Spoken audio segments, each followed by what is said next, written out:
The following podcast is not meant for children or for liberals, even though that's pretty much the same thing these days, but that's what we're here for. Somebody's got to keep these brats in line. Anyway, you've been warned. It's the right opinion.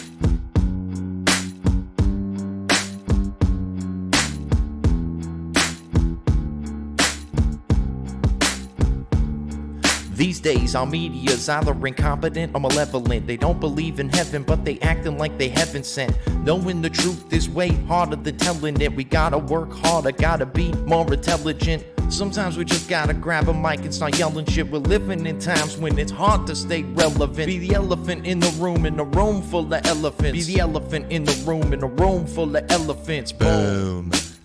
Welcome everybody to The Right Opinion right here on therightopinion.podbean.com. I, of course, am your host, Harrison Bergeron. Happy to have each and every one of you fine people aboard, as always. We've got a lot to talk about in the world of politics and the world of news. And before I get into the thick of things, let me go ahead and just get some of these plugs out of the way. This is The Right Opinion right here on therightopinion.podbean.com. Also available on iTunes, Google Play, Stitcher, and a litany of other random podcast catchers out there. But if you're looking for me on a particular one, let me know, see if I could get myself up there. And there are a variety of ways that you can get in touch with yours truly. You could find me at Right Opinion Pod on Twitter, Instagram, Parler, and Minds. All of these are, the latter of the two are kind of newer social medias that have popped up a little bit more along the lines of free thought, free speech. So I obviously found myself over there, figured I'd hop on just in case it becomes a trend.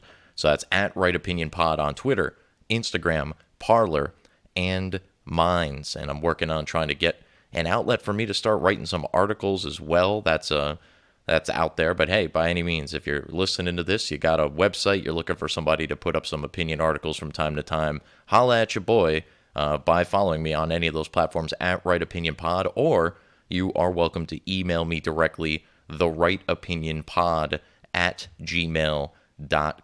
So, all of that good stuff out of the way, let me also remind you that this podcast, because it is our monthly kind of regular edition, will be available on a couple of days delay on hackerhameen.podbean.com, available on iTunes, Google Play, SoundCloud, Stitcher, Spotify, pretty much wherever podcasts are found. You could check out Hacker Hameen, just type in the words Hacker Hameen and you'll find it. Also on ratsaladreview.com. Rat Salad Review, for those of you unaware, more of a rock and roll, heavy metal kind of channel overall. It started with one show, the Rat Salad Review, is now expanded into a variety of different shows along those lines. They also have other shows, including The Right Opinion, so check out ratsaladreview.com. They're also available virtually everywhere, YouTube, BitChute, Twitch, and then all of the other podcast platforms I mentioned before. We thank both of our partners for having the gumption, the testicular fortitude, if you will, to have The Right Opinion on their airwaves. I appreciate the hell out of it. And if you're listening to me there, I appreciate you.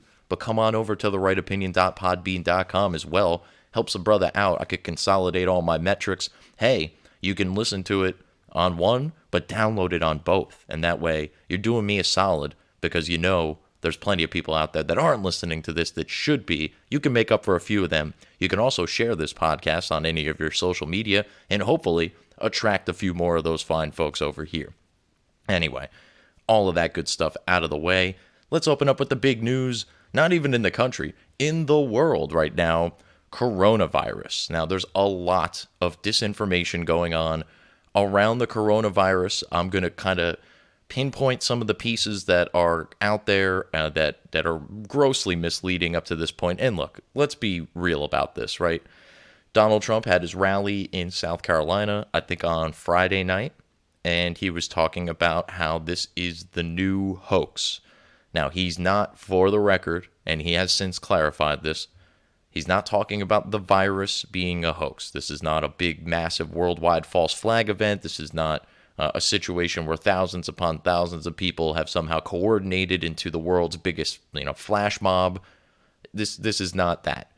He's talking about the Democratic response to this being the new hoax, which, you'd be blind to suggest that there haven't been hoaxes up to this point, considering the Russia investigation and then the Ukrainian impeachment nonsense and a variety of other things along the lines, including everything from emoluments clauses to 25th Amendment to MLK's bust being removed from the Oval Office to whatever. I mean, the list goes on. Racist, sexist, yada yada, all the fake people who've come forward claiming all these sorts of things about Trump that have obviously all panned out to not be all that true, because, if it were, he would be removed from office. He probably would be in handcuffs, and here we are with not only him still being the president, but on the way to re-election in November. So how do you stop that if you're the Democrats? Clearly none of the clown car brigade that you have paraded out there on the stage for these debates is going to do it, right? Even Bernie Sanders, Joe Biden, Mayor Bloomberg, whoever it is that you think is like the big front runner has the best chance, I'm sorry to tell you that they have a real uphill battle, which isn't to suggest that they couldn't win it. Stranger things have happened, like Donald Trump being elected president, but these people are all going to have to argue against the strongest economy in the history of our country, which pretty much means the strongest economy in the history of the world.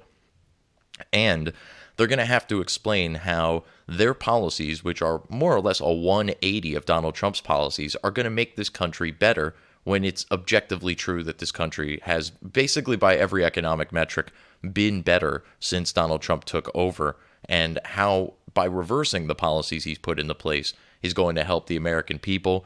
Joe Biden openly came out and said he's going to raise our taxes. Bernie Sanders, Elizabeth Warren, it goes without saying with their radical socialist policies that they will inevitably be raising your taxes.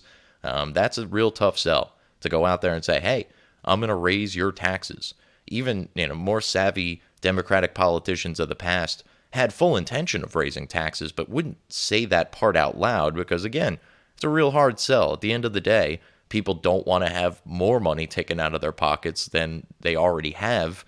And to suggest that a vote for a specific person is going to guarantee that makes you got to have to bring a whole lot else to the table. Now, Bernie's bringing free healthcare, free college education, free ponies, free, blowjobs, whatever. I mean, it's at this point, he might as well just promise the moon, because he's never going to actually get any of the things he's promising implemented, even if he wins, and even if the Democrats take the House and the Senate. Because let's face it, there's a lot of Democrats who don't agree with these policies either, as have been displayed in the last couple of weeks, because Bernie's surging, and now you're getting all the Democrats, all the leftists, all the mainstream media hacks. Fuck, even Flavor Flav came out and spoke about this fake revolution, which is exactly what it is. We're going to get to Bernie in a little bit. Let's get into the coronavirus, because, like I said, this is the new hoax. This is their new method. An actual problem existed in the world. And the Democrats see this as an opportunity to attack Trump on two folds.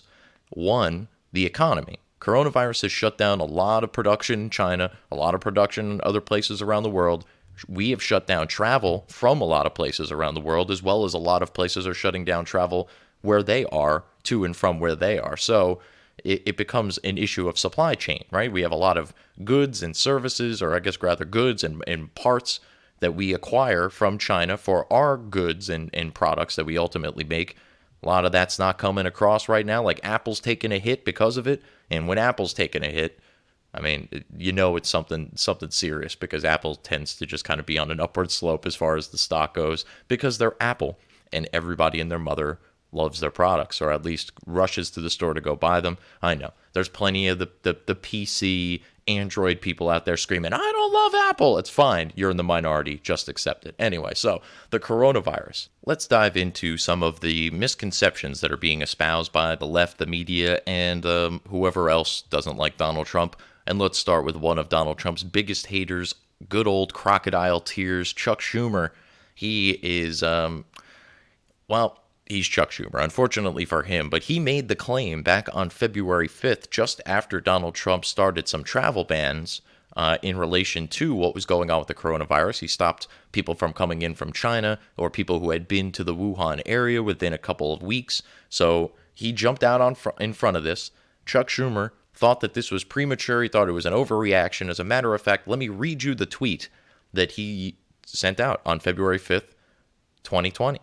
And I quote, "The premature travel ban to and from China by the current administration is just an excuse to further his ongoing war against immigrants. There must be a check and balance on these restrictions," end quote. Now, it will surprise you not that this tweet has since been deleted because even Chuck recognizes how false all of this is. And for that matter, let's go to the experts on this. There is a gentleman by the name of Dr. Fauci. Maybe it's Fauci. F-A-U-C-I is how the name is spelled. And let me give you a quick synopsis of who exactly Dr. Fauci is, or Fauci is. We're going to go with Dr. Tony from now on. Anthony Stephen Tony Fauci is an American immunologist who has made substantial contributions to HIV/AIDS research and other immunodeficiencies, both as a scientist and the head of the National Institute of Allergy and Infectious Disease. So this is the guy kind of running the whole ship behind the scenes here, right? Trump has designated Pence kind of the point man on all of this. He's not in the thick of it, testing people, making medical decisions. I see all the lunatics online going, oh no, Pence is in charge, we're all dead. By the way, quick pause on that. There's a whole notion out there that Mike Pence has something to do with like an HIV or an AIDS epidemic in his home state of Indiana. That information is laughably out of context because basically there was a little bit of an outbreak of HIV and AIDS in Indiana, which derived from Mike Pence's not wanting to provide clean needles to drug addicts. Yes, many of you may know of these needle exchange programs out there. This whole idea, people are going to be doing these drugs anyway. Let's go ahead and give them free, clean needles so that at least they're not, spreading diseases or getting themselves sick. I mean, this has always been the dumbest of possible programs. I've never fully understood why this is beneficial to anybody. It only encourages further drug use, and it only keeps people who are doing these drugs and probably not providing a whole lot else to society alive and on the streets for us to be paying for all of them. Not that I'm suggesting that they die, but let's face it, they clearly don't value their lives all that much. Why should we, as taxpayers, be providing them with paraphernalia for them to continue their potentially fatal habits? I don't. To me, it's really more just enabling than it is in any way actually helping anybody. But that's when you hear those rumors or you hear those stupid comments or you see the tweets about, oh, Pence has a lot of experience with disease outbreaks. It's like, yes, because he didn't want to provide clean needles to heroin addicts. Apparently, there was a mild outbreak of AIDS and HIV in that area, and obviously the likelihood of that affecting your normal everyday citizen is fairly low.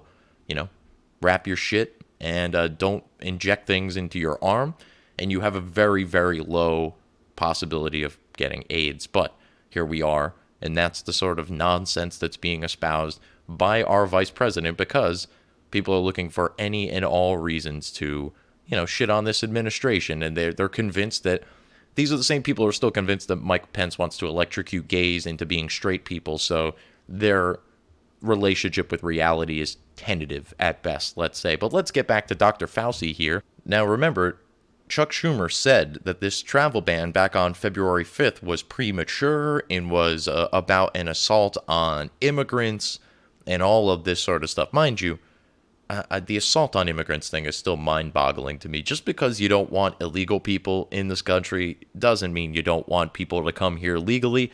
And if you figure Trump had some issue with the Chinese, he would have implemented some sort of travel ban on the Chinese well before a infectious novel virus decided to pop up. I mean, just the sheer inconsistency or lack of logic there is astounding, but it's Chuck Schumer. I don't know why I'm all that surprised. So let's get back to Dr. Fauci talking about the early measures taken by everybody's favorite president. Dr. Fauci, take it away. So how do you address this new challenge? There's what we do from within and what we do from without.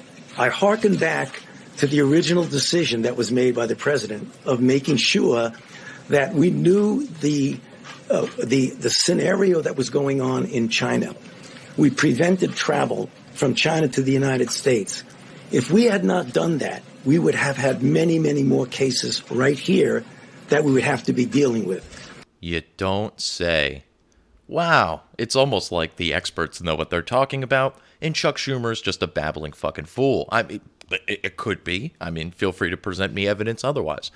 Then we heard all throughout the South Carolina debate by the Democratic nominees that Donald Trump cut funding to the CDC and the National Institute of Health. This is, of course, laughably false, but don't believe me? Let's go to the AP. Not exactly friends of Donald Trump, but here is an article from the AP. The headline reads, Democrats distort coronavirus readiness. And the article goes on to explain that many of the Democratic presidential contenders were talking about how cuts had been made to the Centers for Disease Control as well as the National Institutes of Health, my apologies. And obviously, this is not true. I mean, it's usually obvious when a Democrat makes the statement that it's not true. But again, if you don't believe me, here's the AP article, The Facts. This is in regards to comments made by Biden and Bloomberg.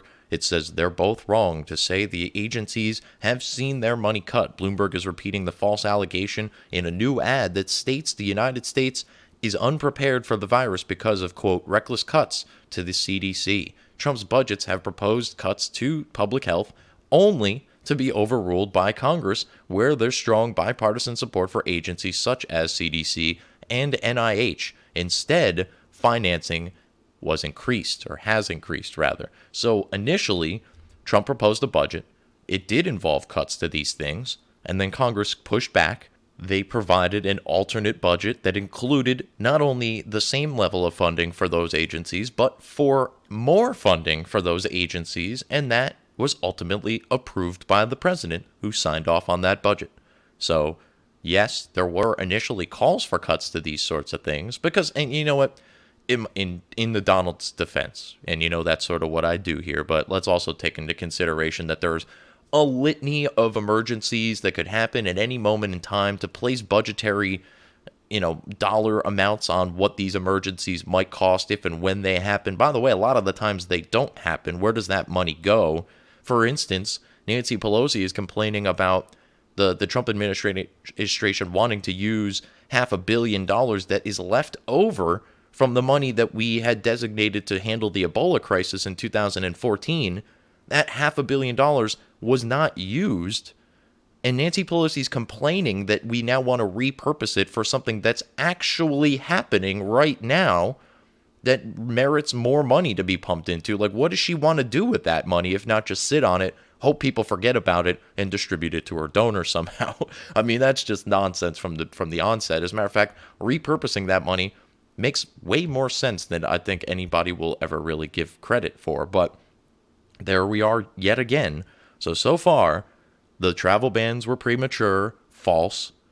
The CDC and NIH funding was cut, false.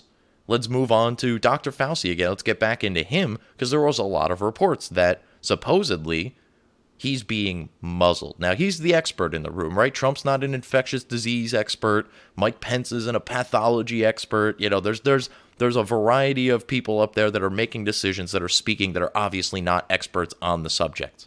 Dr. Fauci is, and that's why he's there. And as you're about to hear, he's been doing this for quite a long time. But let me give you kind of a little context for what I'm about to play. There is a journalist, a female journalist, the name of which I've clearly forgotten, nor do I particularly care. She asked as Donald Trump will present to you, a very dishonest question, quoting the headline about Dr. Fauci being muzzled and saying, is this true? Now, mind you, you can't see this because you're listening on audio. Donald Trump is at the podium. Directly to his right is Dr. Anthony Fauci, Dr. Tony. And he manages to step in and take this question for the Donald. But really, let's just take it into context here. If you thought that this guy was being muzzled, rather than approach the question as, oh, well, it appears that you're not letting this guy talk. Mind you, again, he's standing right next to the president at a press conference. Clearly, he was not just standing there to not be able to speak. If they were muzzling him, they probably wouldn't have put him within a foot of a microphone. But nevertheless, if you wanted to actually get the answer to this question without sounding like a liberal media hack, the way to do that would be, I have a question for Dr. Fauci, blah, blah, blah, blah, blah. Do you have any comments? And then see if he's allowed to answer the question. And that would answer whether or not he's being muzzled without being a combative fucking asshole. But that's what this woman is. Trump puts her in her place, and then Dr. Fauci comes over the top to dunk on her. I think if he was in the dunk contest, I would score this one all 10s. But hey, that's just me. I'll let you decide. Let's go to the audio. I was going to ask you directly about this with regard to the flow of information. From the very beginning, you received a lot of criticism regarding that, in particular about Dr. Anthony Fauci. He is world-renowned in contagious diseases, and there were reports out there that he was being muzzled. Can you tell us that this widely respected expert, Dr. Fauci, will have every opportunity to tell us the truth? Well, that's a very dishonest question, because he has had that ability to do virtually whatever he's wanted to do. In fact, he was never muzzled. Okay. I think I can speak. You can speak. Why don't you speak to that? Very dishonest question, but that's okay. It's not dishonest. I want to clarify, Mr. President. I want to clarify. So let me clarify it. I have never been muzzled, ever, and I've been doing this since the administration of Ronald Reagan. I'm not being muzzled by this administration. What happened, which was misinterpreted, is that we were set up to go on some shows. And when the vice president took over, we said, let's regroup and figure out how we're going to be communicating. So I had to just stand down on a couple of shows and resubmit for clearance.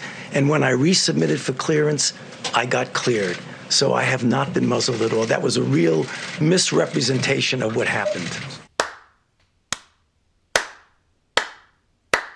Thank you. Thank you, Dr. Fauci. In addition to being an immunologist, I think he can add liberal media bitch slapper to his resume now. That was masterful. My God. You knew it was good as Trump was allowing the guy to step to the podium. He starts chuckling like, hey, why don't you take this one, being that you're muzzled and all? You know, it's just great. It's just the delusions of the left and of the media have fully taken over their entire lives, to the point to where the second they hear something anti-Trump, they are convinced it is 100% true, no doubt about it. And then, once faced with the reality that it isn't, they still continue to push forward as if they never heard that, and they'll just keep on going. Like, the media will undoubtedly continue to put out reports that this doctor is not being allowed to speak. I can almost guarantee it.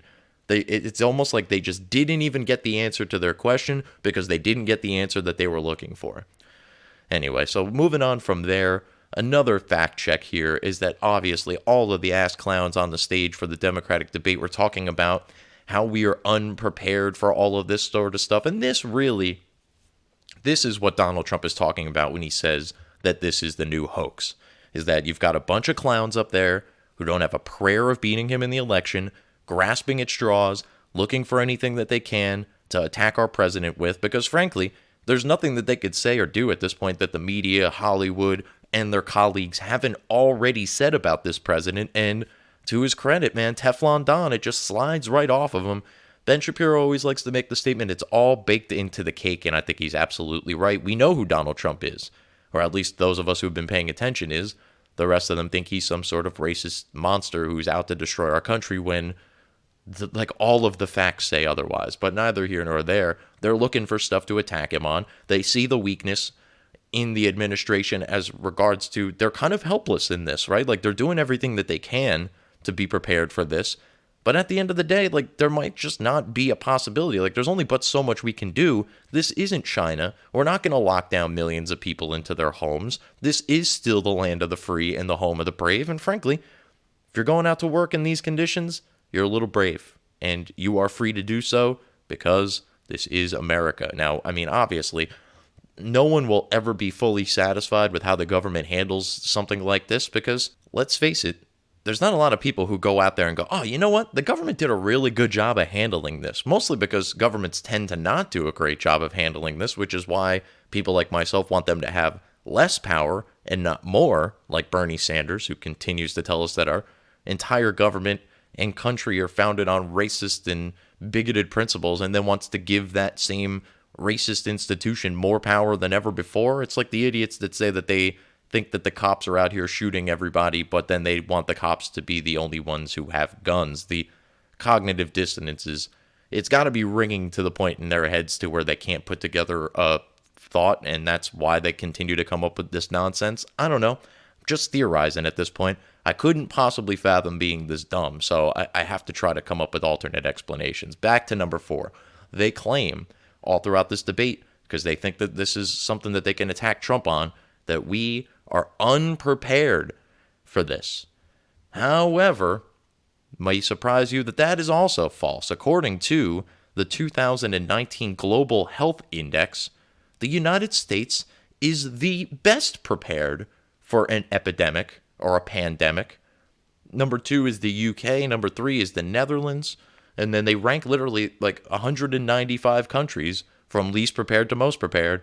Guess who turned out to be number 1? We're number 1 in virtually every category, except for maybe swiftness of response. I think we're number 2.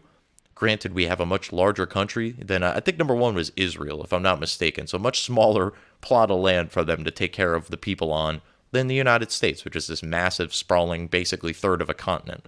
So we are the most prepared, according to the 2019 Global Health Index. And yes, that is after Trump made a lot of changes to some of the pandemic protocols that were put in place for the Obama administration. And again, I kind of go back to putting aside money for potential emergencies seems sort of ridiculous when we know that every time there is an emergency, whether or not it's planned for, money gets thrown at it.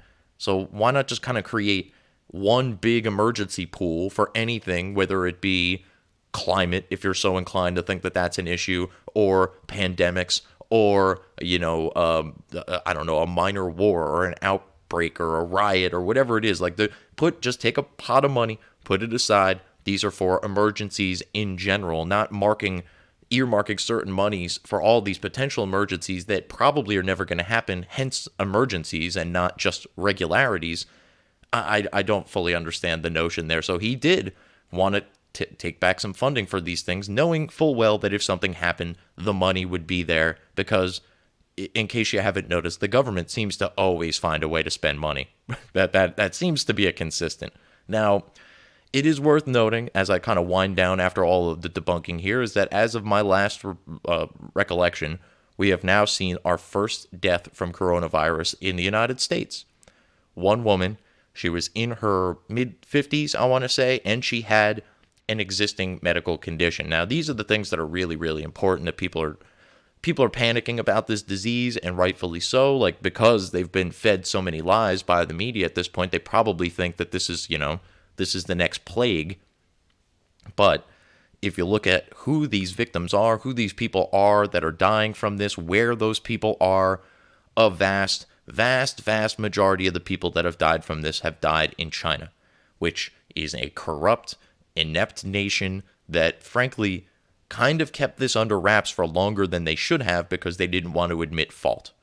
Then the second most deaths are in South Korea, which is obviously right on the border of China there. And as a matter of fact, there's a gentleman by the name of Gordon Chang, who's a bit of an Asian policy expert, who recently wrote a little book, or maybe even a pamphlet, called Losing South Korea, because South Korea is like the one democracy in that area, right? They got North Korea to the north, they got China over there. They're kind of stuck in the middle of these behemoths of communist dictatorships.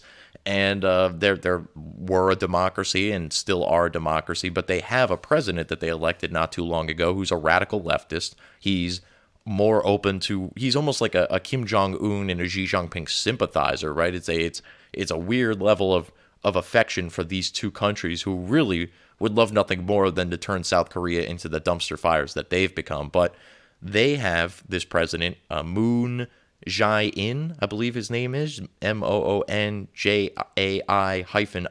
Moon Jae-in, and he's the president over there. He, because of his affection for China, has opened the borders with China, so they now have an open border to China. People can kind of come and go as they please, and as a result of that moronic open borders policy, now they have, at least as of February 25th, 977 cases of coronavirus, and 10 people have died as a result. Now, those numbers have gone up quite a bit in the last couple of days because, again, they were part of this. They basically, because of their open border policy with China and China letting this thing run rampant, a lot of people flowed into South Korea that were infected with this disease and didn't know it, because it does take anywhere from 2 weeks, and some people are saying almost up to a month, 26, 27 days, before you actually show symptoms in relation to this. And that's obviously a huge problem when you have open borders. You have people coming and going, and you don't know who's sick and where they came from. And frankly, you're not even monitoring which region in China they may have come from. If they came from Wuhan, there's a good chance that they have some sort of, that they may be infected and that they're now spreading that all throughout South Korea. So those are the two highest death rates there, or the two countries that have had the most death. Italy is another one. That one kind of popped up out of nowhere. That was like the big shock. That was when the markets really started to take a downturn, was because of Italy. But I'll suggest for the time being that that's a bit of an outlier. Actually, the second amount of deaths, now I'm looking at it here, it's not nearly the level of infections, but the amount of deaths in Iran, a stark contrast to the rest of the world here. They only had 61 infections, but they had 15 deaths as of February 25th. That's like a 25% mortality rate there. Those are numbers unseen or unheard of, even in China. So you have the most deaths in China, and a corrupt, inept nation that obviously was the cause of all of this and decided to kind of try to brush it under the rug and bury it in mass graves before anybody was really aware of the problem. South Korea, because of their open borders policy with China and working alongside them, have resulted in a lot of infections in South Korea. You'll notice that the death rate for the people in South Korea, fairly low. Like I said, 10 out of almost 1,000 people as of February 25th. And then you've got Iran, where only 61 people had been infected, but 15 of them died because, let's face it, Iran might as well be back in the 1500s. That whole nation is just it's a place lost in time, really. I mean, because of their archaic beliefs system, they have exactly that, an archaic national structure, essentially, and it's not nearly caught up to the rest of the world. Like I was pointing out on Twitter, if you look at the nations that are considered part of the civilized world, as I would mark it, the death rates are really low. Again, the numbers I'm looking at here are actually provided by Johns Hopkins. This was through a JP Morgan mailer that I happen to find in relation to the markets and what's going on with the coronavirus. Always trust people who have money on the line, by the way. That's usually a good way of going about it. I mean, maybe don't always trust them, but trust them over the people who don't. And in this case, they're giving these numbers here in the civilized world, as I like to call it. You have Italy, 270 infections, 7 deaths. Japan, 160 infections, 1 death. Singapore, 90 infections, 0 deaths. Hong Kong, 82 infections, 2 deaths. USA, at this point, we had 53, and there were no deaths. Obviously, there's been at least one since then. We've had a bit of an increase in the number of infections, but again, mortality rates still very low. Thailand, 37 infections, no deaths. Taiwan, 31 infections, 1 death. So in the places where they're not only prepared, but they have the infrastructure, they have the technology in place to try to quarantine people, to try to test people, to try to reduce travel and to wear masks and to provide some sort of treatment. There's no vaccine yet, although a variety of companies are working on them as we speak. And from what I could tell, fast-tracking the testing on them to try to get them obviously out to the market as soon as possible. There's a lot of stuff going on in relation to this virus. There's countries that are ill-equipped to handle it or unwilling to be equipped to handle it, like China, like Iran. These are places that could probably desperately use help from the civilized world, but they're not going to take it because they're radical dictatorships and they don't want anybody to help them. Because frankly, they would probably, if we offered to help China and offered to help Iran, they probably think it's some sort of ruse to try to make it even worse, because these people are just paranoid psychopaths who are far more interested in the death of their own people than they are preserving them. Because as long as they're on top, they don't care how many peasants they have. Xi Jinping could give a fuck about what's going on in Wuhan right now, other than it's ruining the economy. And as a matter of fact, he will probably rush people back to work prematurely, and we might see a second surge of this in China. As a result, it's incumbent upon world leaders to try to insist that Xi Jinping not do that. Having said that, again, corrupt, inept China, they will just tell us, whatever we want to hear and probably push forward into a bunch of nonsense. So that's coronavirus. I think I covered everything I can cover. Worth note, as far as your personal preparations, your personal peace of mind, many of the people that are being infected and are dying are old or already have some sort of medical condition. There are minimal, if any, cases in children. So this whole idea of schools closing down and things of the like, I would like to hope that that never comes to fruition here. That'll obviously cause a massive disruption to our country. And hopefully, if it continues with this track here, maybe we can we can figure out what the kids have. Obviously, kids are younger. They have stronger immune systems than many people that are older.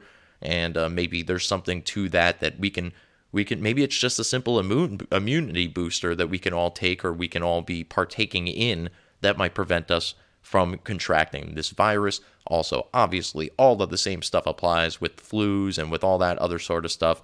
Don't shake people's hands. Don't go to large crowds. Wash your hands for 20 seconds. Try to avoid handrails, doorknobs, toilet seats, whatever it is. Just do what you would do to try to avoid getting a cold. And hopefully that will all work out for you. Unfortunately, this is one of those situations where a lot can be done. Again, I don't know that anyone will ever be fully satisfied with what is done, but we're doing everything we can. Like I said on Twitter recently, let's put this into perspective, into a perspective that even the liberals can understand. Donald Trump, President of the United States and world-class egomaniac, does not want to be the president that allowed a pandemic to run across our country, destroy our economy, reduce his possibility of being reelected, and having even this one death being placed on his doorstep. He is going to do everything he can, if for no reason other than his own personal interest, which is sort of something I was talking about with somebody recently. I said, look, I mean, even if you're under the belief that this guy doesn't really love America, he doesn't really even believe the things that he's saying, or all those sorts of things, like, look, he's the president now. He's the president of the United States. The better job he does at being president, the greater his legacy will ultimately be, because right now he's the president. They can never take that away from him. He was elected. He served. Even if they were to remove him from office, they cannot completely erase his time in office. He will go down as a president. Obviously, he will go down as a great president, I believe, once history fully gets to kind of get its overall view of what's going on here. And the better job he does, the greater his legacy will be. He's done a lot of the things that he said he was going to do. I would say he's done more of what he said he was going to do than any other president in modern political history. And if he can fight through this, maintain this, mitigate it as best he possibly can, get the economy back on track heading into November, he's going to cakewalk through this election. And then, at that point, he's off the leash. He doesn't have to worry about re-election. They're going to try to remove him from office. They will have already tried and failed. They will have already tried to defeat him in 2 elections and failed. He will be just going off. And at that point, maybe we'll see a little bit more of what Donald, quote-unquote, really thinks, or who the, quote, real Donald Trump is. I'm looking forward to it personally, because I think it's going to be hellfire and brimstone for the Democrats and the media, the likes of which that I was hoping for in the first term, but he might be playing the long game on this one, folks, and it looks like based on what I'm seeing here on the Democrat side of things, he's in all likelihood going to get reelected, and that actually segues perfectly into some of the Democratic primary nonsense. So let's go ahead and talk about this ad campaign that Trump put out in South Carolina, an anti-Biden campaign ad. Now, there's a lot of questions as to why he's attacking Biden here. Is he afraid of Bernie? Does he want, is he afraid of Biden? There's a lot of theories out there as far as why he continues to go after Joe Biden. Maybe he realizes that the Democrats are going to screw Bernie out of this thing again, and that Biden's going to end up being the guy, and that's why he's trying to get out in front of it. Or, frankly, I think the Trump team and the Trump administration at this point is just trying to cause more division within the Democrat Party, because it would be hard not to want to do that, right? It's obvious that the party is divided. The more divided he can get them, the easier it's going to be for him to walk away with the victory in November. Bernie Sanders has lit the party on fire to a certain degree, and Donald Trump's just coming over to pee on it. So here we are with this ad campaign. I actually think I have the clip here, so let me play that for you, and then we'll be right back with King Barry's comments, as obviously Obama and his team had to come out and make a statement about this because he's heavily featured in the ad. Here is that ad right now. Joe Biden promised to help our community. It was a lie. Here's President Obama. Plantation politics, black people in the worst jobs, the worst housing, police brutality rampant. But when the so-called black committeemen came around election time, we'd all line up and vote the straight Democratic ticket. Sell our souls for a Christmas turkey. Enough. Joe Biden won't represent us, defend us, or help us. Don't believe Biden's empty promises. The Committee to Defend the President paid for and is responsible for the content of this message. Now, of course, the quote that you hear from Obama there is, I believe, from his book from 1995. It was not directed directly at Joe Biden, but in case you missed the message there, he was basically talking about how Democrats have been misleading black voters for decades and how black voters have just kind of mindlessly gone to the voting booth and voted for Democrats despite the fact that they continue to promise things that they never actually follow up on. And then Obama's communication director, Katie Hill, no, not that Katie Hill. I'd imagine this one probably not involved in a throuple, but who knows these days. Katie Hill made the following statement, and I quote, "This despicable ad is straight out of the Republican disinformation playbook, and it's clearly designed to suppress turnout among minority voters in South Carolina by taking President Obama's voice out of context and twisting his words to mislead viewers. In the interest of truth in advertising, we are calling on TV stations to take this ad down and stop playing into the hands of bad actors who seek to sow division and confusion amongst the electorate." End quote. Now, I feel like this is obvious, but I'll go ahead and make this statement anyway. Obviously, this ad is not designed to suppress turnout amongst minority voters. It's just designed to give them a little bit of pause about going to cast their vote for Joe Biden. Because, as Barack Obama stated in that very ad, as I mentioned before, basically, is that Democrats have been promising the world to black voters for as long as humanly possible, and Joe Biden's a Democrat. And yeah, he's Barack Obama's best friend, and he supposedly had all these roles and all these civil rights movements and all this sort of stuff, but at the end of the day, he's still a Democrat. He's still pandering to black votes for the purposes of having black votes, not for the purposes of actually helping black people. Now, I actually have a little bit of a theory as to why this ad was put out, because frankly, I don't think that Trump is worried about Biden. I think Biden will get beat like a drum, to use his phrase, by Donald Trump in November should he somehow miraculously emerge as the Democratic nominee. I actually think that this was sort of a little bit of 4D chess, right? To try to bring Barack Obama out of hiding. He's been very quiet. He's been laying in the cut, waiting for a nominee to support, because he is going to come out and support the nominee no matter who it is in all likelihood, because he's just that determined to defeat Donald Trump. Although, it does sort of make you wonder, if he is so determined, why has he been so quiet all these years, right? He's off on Richard Branson's yacht, hanging out with Michelle, and they are doing their thing out there.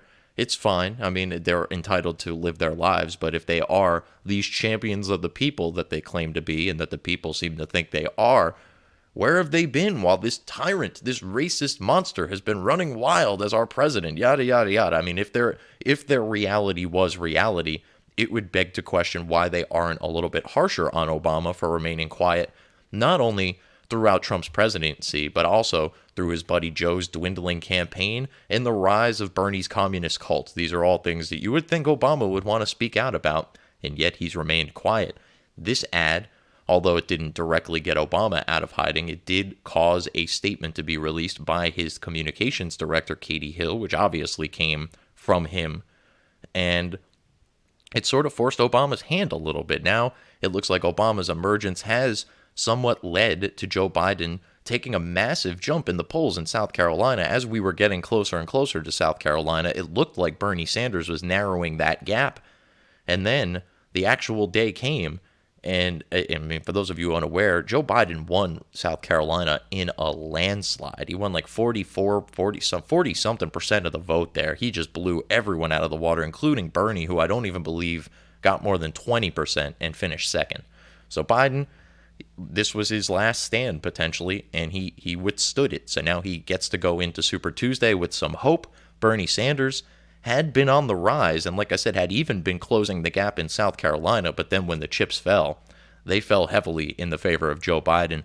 It makes me wonder, is this, there's a couple of different things that could be in play here. Is this because Joe Biden is obviously popular amongst black voters, and in South Carolina, I think over 60% of the delegation down there is black, so obviously they have a lot to say in who's going to be the nominee in South Carolina. They overwhelmingly prefer Joe Biden to Bernie Sanders or any of the other candidates. But this also begs to question all of those polls that we were seeing that were showing Bernie Sanders closing the gap a little bit. What happened? Were those polls just wildly inaccurate? And frankly, I don't think that there's any vested interest on the media's behalf to help Bernie Sanders out. Many of them have been coming out and have actually been remarkably honest about Bernie's stances about things, because even they fear Bernie Sanders' nomination is all but ensuring a Donald Trump win. So it's not that the media is out there pushing Bernie stuff for the purposes of trying to give Bernie the push. They want the opposite of that. So could it be that Bernie was finally exposed in that debate, and that was what caused him to take such a hit in those, from what the polls were projecting, he was close to 30%, and he didn't even get 20. So that's at least a 10-point fall from the polls to the actual results of the primary there. Again, the polls could have been misleading, but I also like to think that this has a lot more to do with Bernie finally being asked some hard questions than it does with Biden suddenly becoming a viable candidate in the eyes of voters. The South Carolinian voters who voted for Joe Biden, I mean, clearly they were not fans of Bernie Sanders, because if you've been paying attention up to this point, it looked like this was going to be the Bernie show. And if you really wanted to, if they were under the belief that Bernie Sanders was the best candidate to potentially beat Donald Trump, you'd figure that they would throw their support behind him. But it appears that the voters of South Carolina are equally apprehensive about a Bernie nomination as the media is. Now, also worth note is that if I'm Trump, like a lot of people seem to think that Bernie is the one that Trump wants to run against. Now, I'm a little hesitant about that for a couple of reasons. One is that while, yes, Bernie Sanders is probably less likely to beat Donald Trump, he's also going to be more dangerous should he beat Donald Trump. And look, Donald Trump was not supposed to win. So to everybody kind of poo-pooing Bernie Sanders, and I'm amongst you, like, I don't want to believe that the American people would vote a communist in to be president, and that's precisely what he is, as I'll get into a little bit later on. But it's more dangerous, man. Like, there's at least a 40% possibility if he gets the nomination that he could be the president. It's not like a 10% option like a lot of people are kind of projecting. It's an election. Trump wasn't supposed to win either. We're talking about a couple of thousand votes flip one way or another in a couple of key states or key regions, and boom, Bernie Sanders is czar of the United States all of a sudden. That's not good for anybody. That said, I think Trump wants Biden.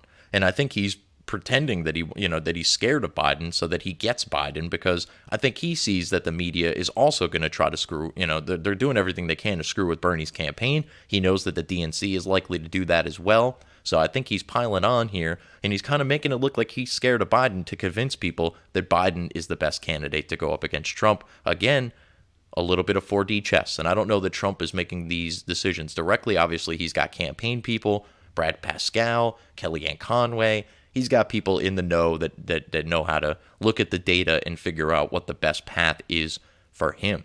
Now, Joe, in addition to the fact that he's a bumbling, senile fool at this point, he's also got a long history of corruption.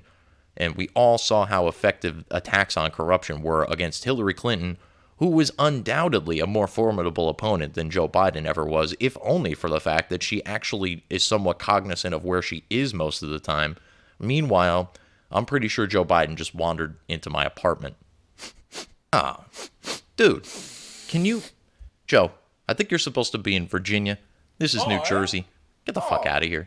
And stop sniffing people. It's weird.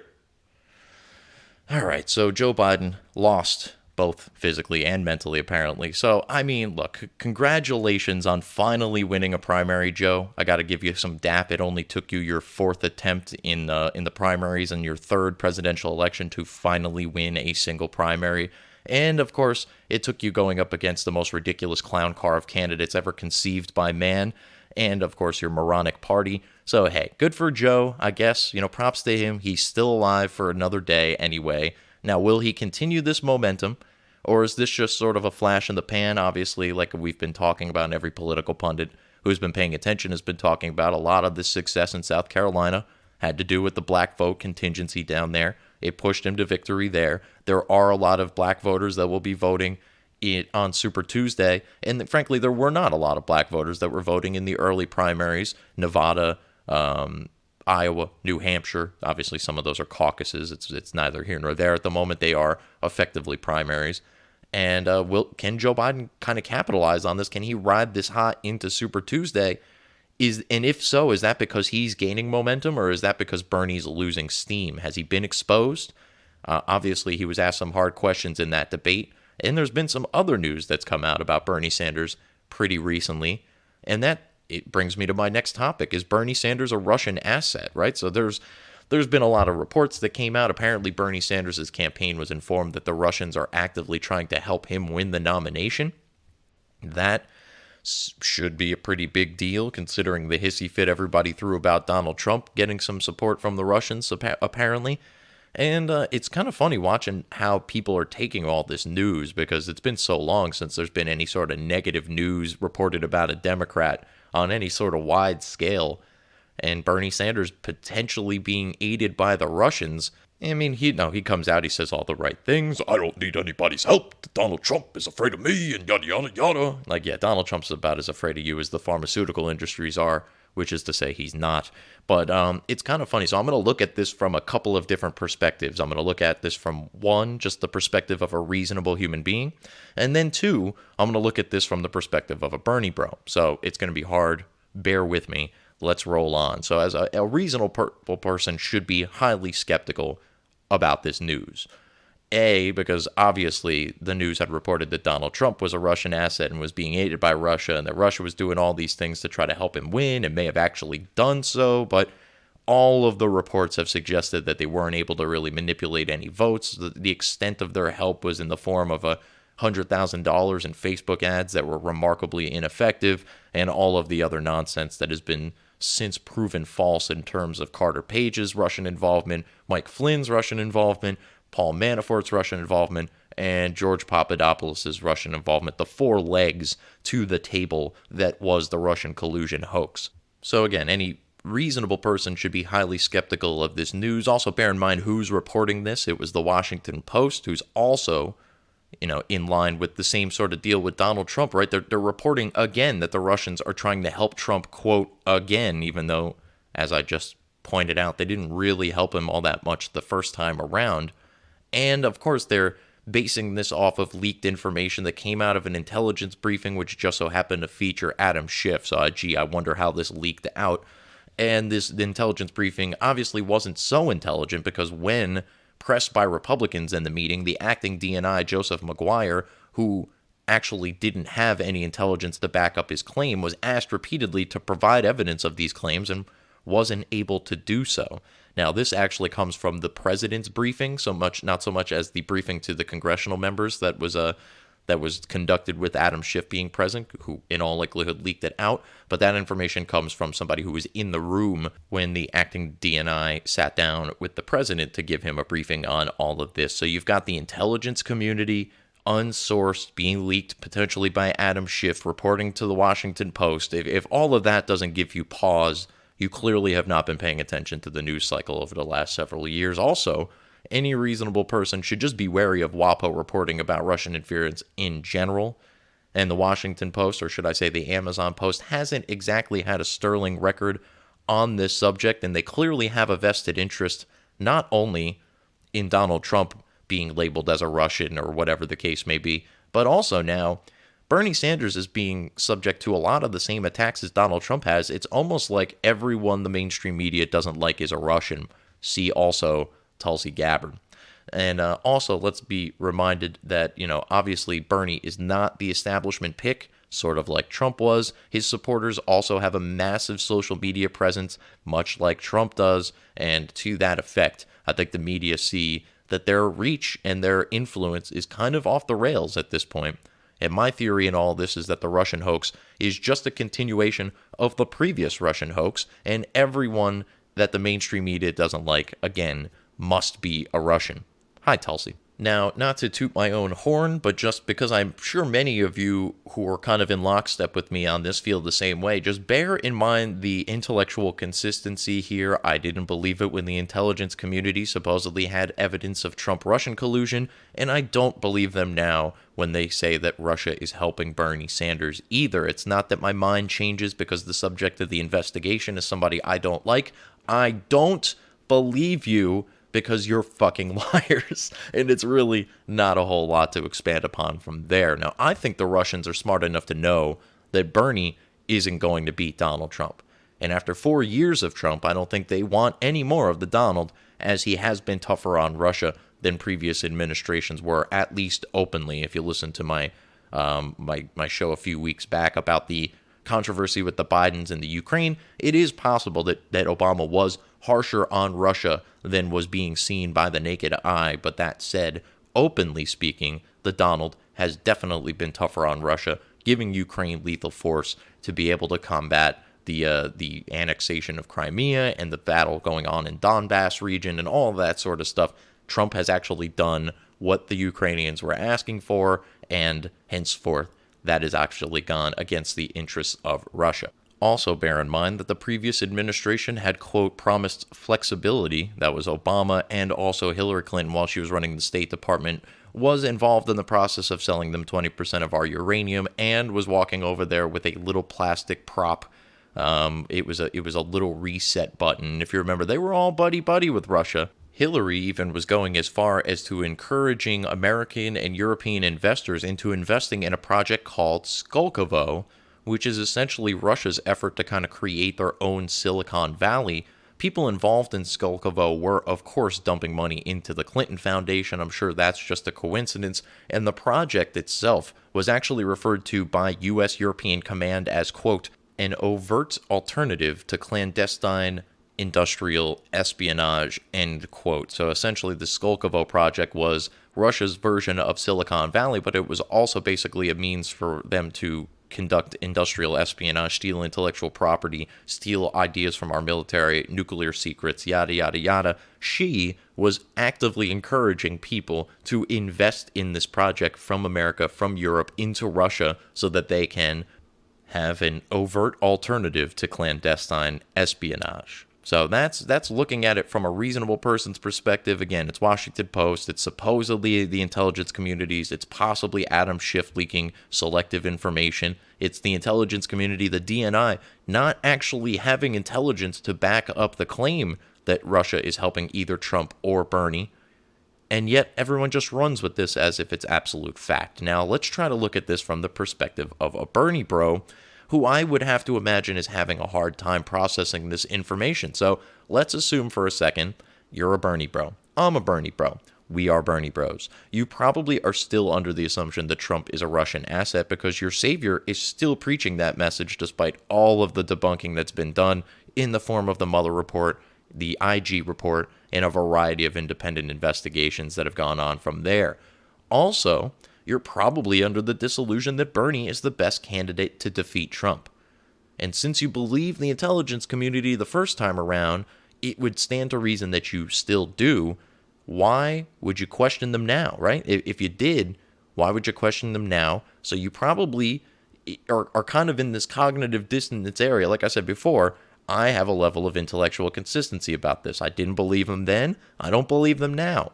You believed them then. Why don't you believe them now? And more importantly, if you think Bernie is the most likely to beat Trump, and you think Trump is a Russian, but you also accept Bernie is getting help from Russia, because you would have to remain somewhat intellectually consistent, why would Russia want your guy as the nominee? Do they want the communists to be president? I mean, if so, what does that say about your guy and your support of him? Do they think Bernie is most likely to beat Trump, and that's what they want to, for some reason, remove their own puppet from office? Do you still believe the intelligence community, despite the fact that you considered their Trump-Russia information valid, and now all of a sudden you don't consider it valid against Bernie? And most importantly, if you believe Trump is a Russian puppet, and you think that this new information is true, and you believe that Bernie Sanders is also being helped by Russia, aren't you guaranteeing that a Russian puppet will be the president by nominating a Russian puppet up against a Russian puppet? Because, short of a third-party miracle, the only two options would then be Russian puppets. Also, let's assume for a second that maybe you've awoken, right? You don't believe Donald Trump is an actual Russian. Why is Bernie being helped by the Russians? Do they want a communist in as president? Again, I'm going to kind of go back to that. I've already mentioned that, but why would they want a communist to be president, if not for the fact that they realize he would be bad for the country? Because clearly the argument was that Donald Trump would weaken America, and that's why they wanted Donald Trump as president. So wouldn't that same logic apply to Bernie Sanders? I don't know how these fools are squaring any of this. This goes beyond mental gymnastics. It's outright mental contortion. I mean, it's also worth note for the simple fact that it is just so insanely stupid that after this report came out about Bernie Sanders getting help from the Russians, Bernie Sanders' wife was on RTV, Russian television, less than a week after that news broke. A, that's just terrible optics. Like, talk to the Obama people. They were very good at covering up their nonsense. B, what's the possible benefit of going on Russian television to talk about superdelegates and the Electoral College and the anti-democratic Democratic nominations process? It just, what is the benefit? Why would you be on Russian television talking about these things during the build-up to the campaign? And particularly, why would you do that right after the news that the Russians were helping your husband? Why does anyone care what his wife has to say is probably the most important thing about all this sort of stuff. She married the world's most successful loser. I don't fully care about what her thoughts are on our democracy. She married a communist. I'm sorry, your opinion, wholly invalid. Anyway, so that's really the Bernie bro situation right now, right? Bernie was running hot, got slapped around a little bit at that debate in South Carolina, came up way short of the projections for him in South Carolina when the actual primary vote was cast, and then all of this supposed information coming in about Russians trying to help him. I don't know which was most effective in knocking Bernie down a peg.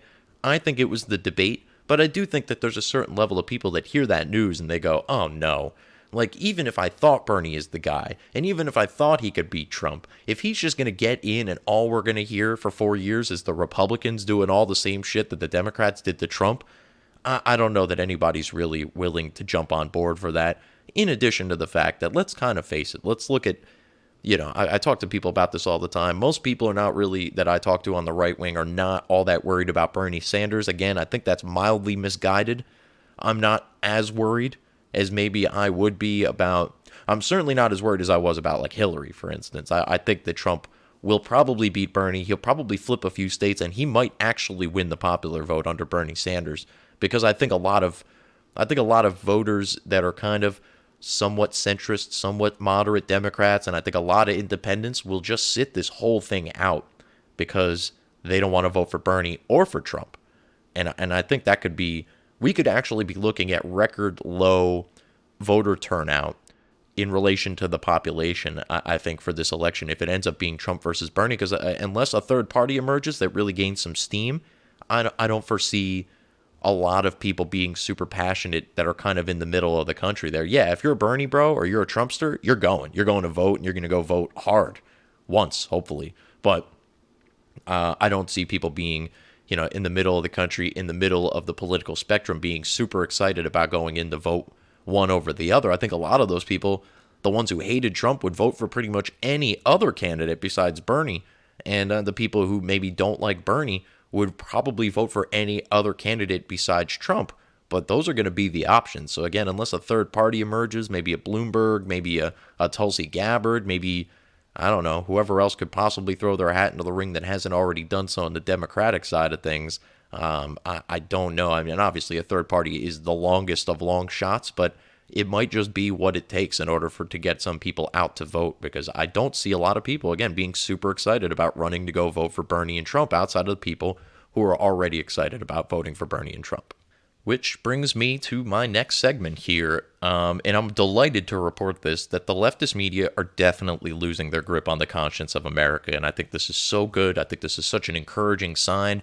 I could give you a variety of different things. As a matter of fact, I wrote out all these notes to kind of follow up this point here, but I think it's becoming more and more obvious. I mean, everything from the falling and ever deteriorating ratings of the MSNBCs and the CNNs of the world, the fact that voter turnout for these primaries has not nearly been as exuberant as everybody was expecting them to be, because the media was fully convinced that people hate Trump so much that there's going to be a lot more voter turnout this time around.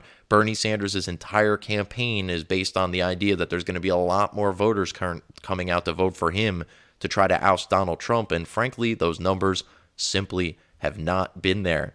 And let's also look at the fact that not only has Bernie Sanders risen against the wishes of the mainstream media, but the fall of Elizabeth Warren. Holy cow, this woman had this nomination on a silver fucking platter.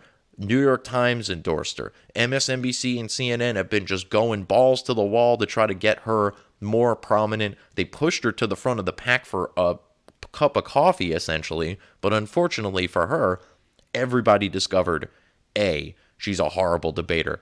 B, she's lied about virtually every aspect of her life, from her heritage to being fired for being pregnant to her kids going to public school to where her father worked. I guess there was like a rumor that she was making the claim her father was a janitor when that wasn't true. She's trying to connect to working class people when it's just blatantly obvious that she reeks of Ivy League, Bostonian fucking liberalism that just pisses off everybody else. She is the quintessential elitist. She actually may be less endearing than even Hillary Clinton was. And all of that, it shined throughout the debates. They coddled her super, super early on. Remember, she was in the kiddie pool debates for the first couple of rounds. And then when they finally put her on the main stage, they placed her prominently in the middle. They allowed her to open. They allowed her to close. They gave her like every opportunity that she could have possibly had to shine in all those debates. Shit, I forgot what number I was up to at this point, but let's also bear in mind that it obviously came to light that she basically ripped off most of her policies from Bernie Sanders, and then as Bernie Sanders has surged, and she came to the realization that she wasn't going to be able to win over those Bernie bro votes, she then has now remoderated and kind of backed off of a lot of those policies. The problem with that is that she's already given numbers for her Medicare for All plan, which are even more outrageous than Bernie's numbers, which is hard to even fathom, being that she basically stole the entire plan from him. After all, I wrote the damn bill. Yes, you did, Bernie. And so, there's a lot going on with Elizabeth Warren that it would have made all the sense in the world for her to be the candidate, particularly with the mainstream media support that she was getting, and yet none of that worked. She was their girl, but then she, got completely exposed over the course of the debates. Not to mention, even if you're the world's biggest Elizabeth Warren supporter, you have to know that Donald Trump is going to chew her up and spit her out when she gets onto that debate stage. He calls her Pocahontas once, and she's going to shrivel into a raisin live on national television.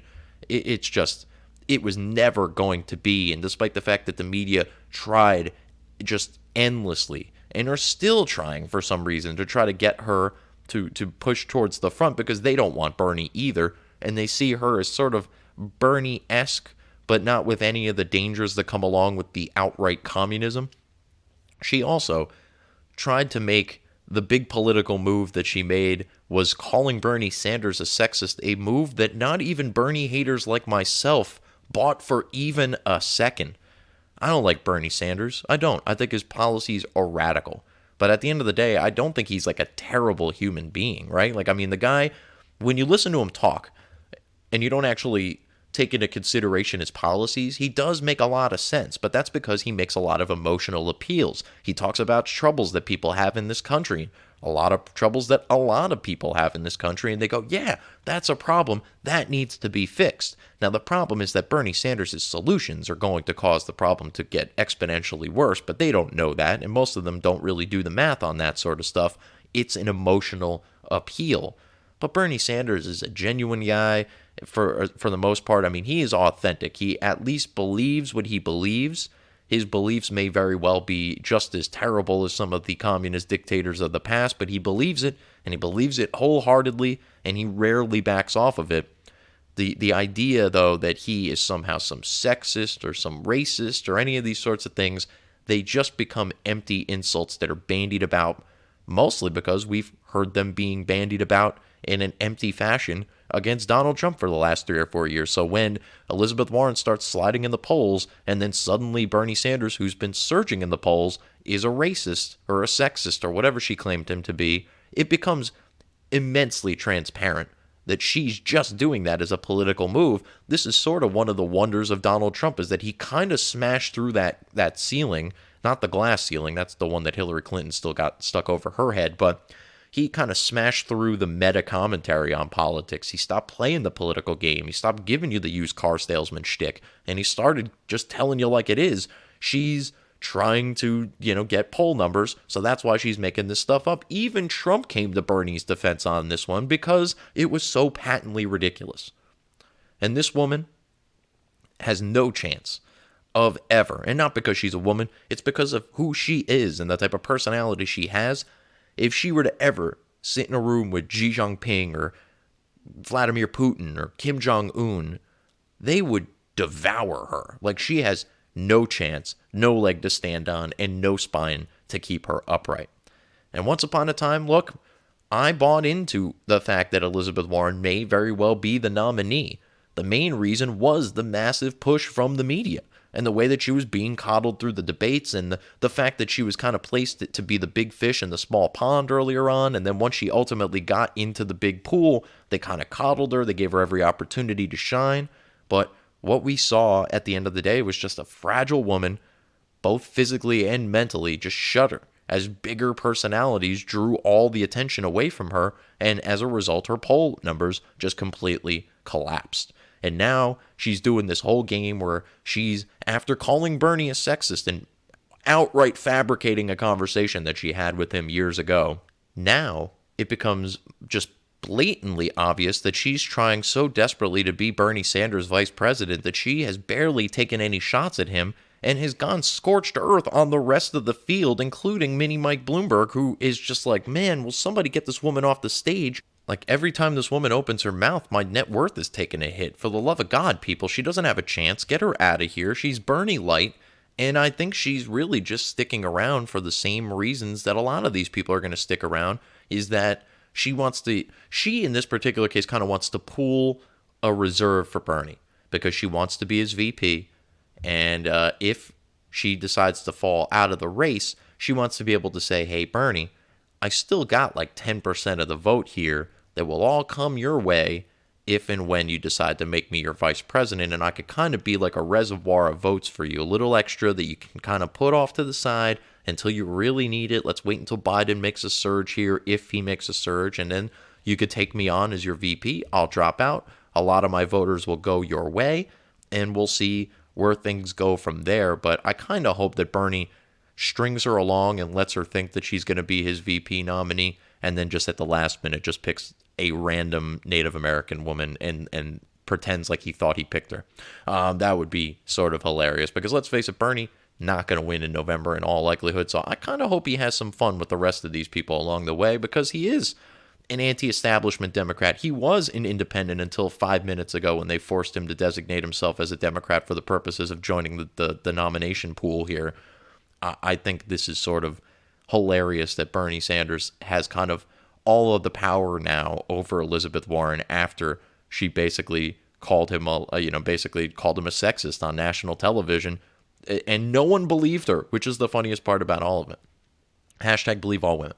Anyway, before I get into Bernie in particular here, because I do have some thoughts on Bernie, let me play you a little song, right? It's been a little while since I've done a parody song here. Bernie Sanders is famous for having honeymooned in Russia. Not exactly where I would have honeymooned. Actually, let me be more specific. He honeymooned in the USSR. It wasn't really Russia at the time. It was still very much Soviet communist Russia at the time. Not that it's all that different now. It's just the gift wrapping is a little different, I guess. But Bernie loved his time in Russia. As a matter of fact, he was seen, and there's a video out there of him shirtless, singing around a table with a bunch of Russians. And of course, they are singing "This Land Is Your Land," which is just kind of a vaguely communist sentiment to begin with. But there he is, drunk as a skunk, shirtless as all hell, singing the song with a bunch of Russians during the Soviet era of the USSR. And as a result of that, I was actually able to get in touch with Bernie Sanders. I wrote this song here that I think is probably a little bit more accurately reflective of his thoughts. And he was kind enough to come in and record the vocals. So, ladies and gentlemen, right here on The Right Opinion, I present to you Bernie Sanders singing not "This Land Is Your Land," but "This Cash Was Your Cash." Here he is. This cash was your cash, but now it's my cash.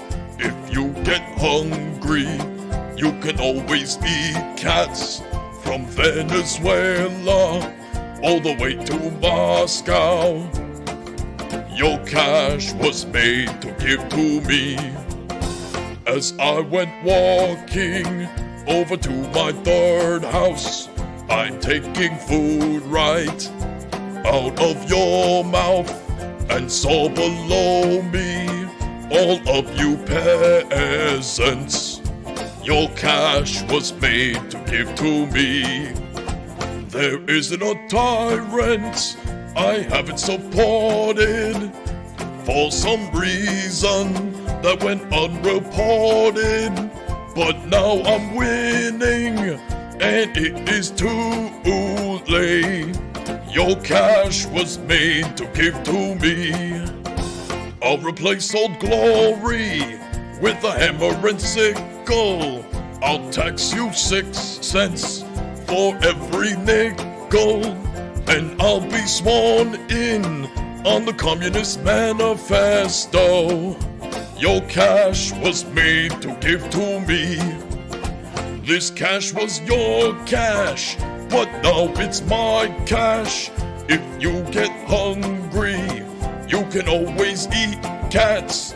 From Venezuela all the way to Moscow.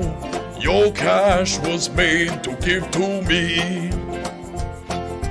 Your cash was made to give to me. Vote for me, Bernie Sanders. Free unicorns for everybody. Well, free unicorns, I mean, fuck it. Maybe I'll vote for him now. I'm kidding. Meanwhile, let's get back into Bernie here. His rise actually isn't all that shocking to me. I mean, he's got an army to a certain degree. Now, it is not a, quote, army of badass motherfuckers, end quote, as Bill Maher apparently thinks. But the future, baristas and future disability insurance defrauders of the world, they do like Bernie Sanders. And however, make no mistake about it, these people are dangerous. They're not necessarily badass motherfuckers, but their ignorance is potentially going to drive our country into the arms of a communist. It's frightening. It really is, that these people are so openly willing to admit that they're losers, right? There's no other way of tiptoeing around this. If you want the government to take care of you, if you want them to make all of your decisions, provide you with health care, with an education, with free room and board, a $22 minimum wage, whatever it is, you're a loser. You can't go out and get it done on your own. Now, am I the most successful human being in the history of the world? No, but I'd much rather struggle and try to accomplish something for myself than ever sit around and just beg for the government's help on things. And do I take the government's help on things on occasion? Like, yeah, I have. I mean, I'm not going to pretend that I haven't. I would put myself at a disadvantage if I hadn't, because other people are. But to suggest that I want them to have more control over things, it's unfathomable to me. I mean, I don't know anybody that if you really sat them down and you asked them, like, do you think the government doesn't have enough power? Like, they would be like, yeah, you know what? The government really needs more power. These idiots are actually openly calling for the government to have all of the power. They think Bernie is going to come in and wave this magical wand that apparently Obama didn't know existed, that Trump found, to create all these jobs. Bernie's got his own magical wand where he's going to come in and he's going to take all of your problems away. I've got news for you, folks. If you're the type of person who's relying on these systems in order to have a functioning life, your problems aren't going to go away because Bernie Sanders comes in and gives you everything for free. They're probably only going to get worse. I mean, you're literally putting your faith into the least efficient entity ever constructed by man, government. Literally, government, never ever the best option. But if you're the type of loser who doesn't think that they're going to be able to ever accomplish anything on their own, I can fully understand why you would want the government to provide everything for you. But for those of us who actually have, talent, self-worth, a modicum of intelligence, we want to go out and get things done for ourselves because we know, based on the entirety of government's inefficiencies, that we could do it better, and we could provide better for ourselves. And more importantly is that the minutia of the details, the decisions that need to be made on our day-to-day lives are much better made by us than by some entity thousands of miles away that has no personal connection to you. Why would they care about how your life actually is?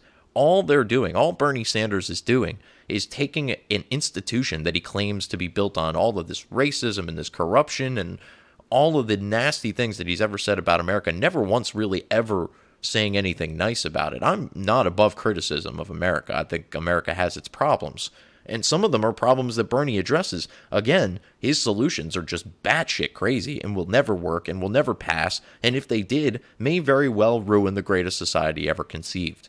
But that said, as much as these people are losers, and hapless and pathetic as they may be, they are very motivated because this is their chance to enact their safe space dwelling, 95 gender baby murdering, gun grabbing, wrap everybody in bubble wrap and give them a participation trophy, total government takeover into law. Right now, it's just an idea, right? It's a dumbass thing that somebody with a pussy hat has on a sign.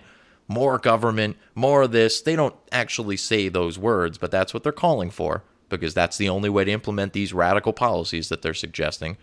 And right now, it's just a bunch of people whining on Twitter.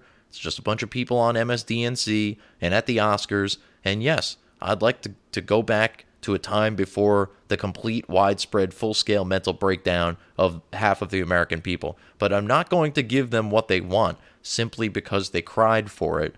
These people are children. They are children, and they need to be treated accordingly. As a matter of fact, that's actually an insult to children. For instance, my child at all of 11 years old, much smarter than your average Bernie bro. When I explain things to her, she just immediately looks at me and goes, why would people want that? Why do people do that? Now, obviously, she's getting my spin, right? But I try to give her the facts, right? I try to let her know the two sides of things. And she immediately recognizes that the side of more freedom and less government and, more ability to control your own life is inherently a good thing. Meanwhile, the Bernie supporters, the radical leftists, these people are such mental midgets that they actually have to lean on the words of children because their feeble points are just that, feeble, and would never ever stand up against scrutiny from an intelligent adult. So they push a child out there, the Greta Thunbergs and the David Hoggs of the world, and they say, you guys go make our point for us. So that way, when somebody from the right counters the argument, then the left can scream to the heavens that these monsters are attacking children. I don't even know what to say to these people anymore. It's frightening. They have virtually no knowledge of anything or how it works. I would suggest that they pick up a book and maybe start with something on their reading level. I hear Everybody Poops is a pretty easy read. Maybe they should give it a look. But this situation has become so dire with the media actually losing control that people like Chris Matthews are starting to make sense. Yes, that Chris Matthews. As a matter of fact, here's a clip of Chris Matthews talking about the rise of Bernie Sanders. The issue of this campaign, it is that word socialism. Some people like it. Younger people like it. Those of us like me who grew up in the Cold War and saw some aspects of it, if they're visiting places like Vietnam, like I have, and seeing countries like Cuba being there, I've seen what socialism is like. I don't like it. Okay? It's not only not free, it doesn't frickin' work. Now, what's funny about that clip is it sort of exemplifies the shift from old Dems versus old Republicans to new Dems versus new Republicans.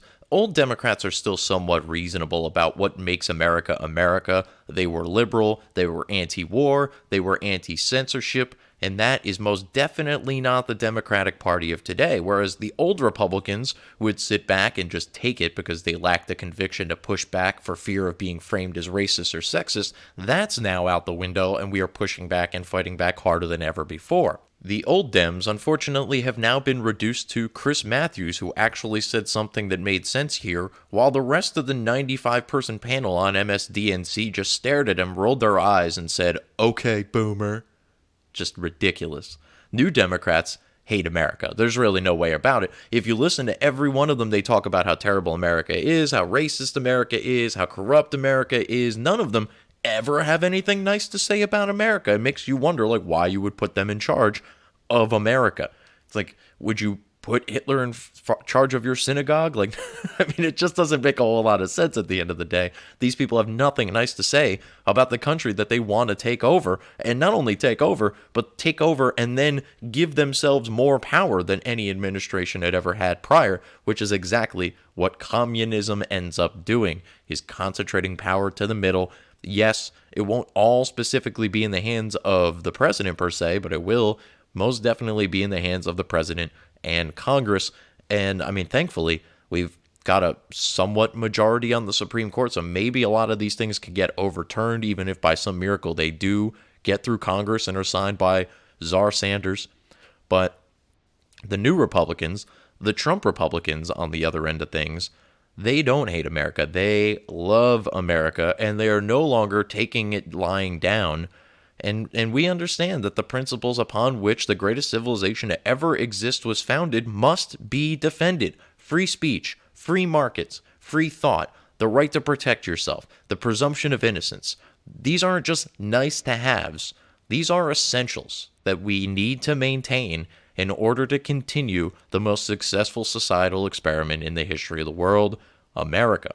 Now, the problem for new Democrats is that the new Republicans are right. We're right. I mean, there's really no two ways around it. America is one of the greatest, most freest, most prosperous, safest, just everything. Just check all the boxes. America's got it in spades. That's why millions of people want to come here, and there are not millions of people flooding out of our borders to go elsewhere.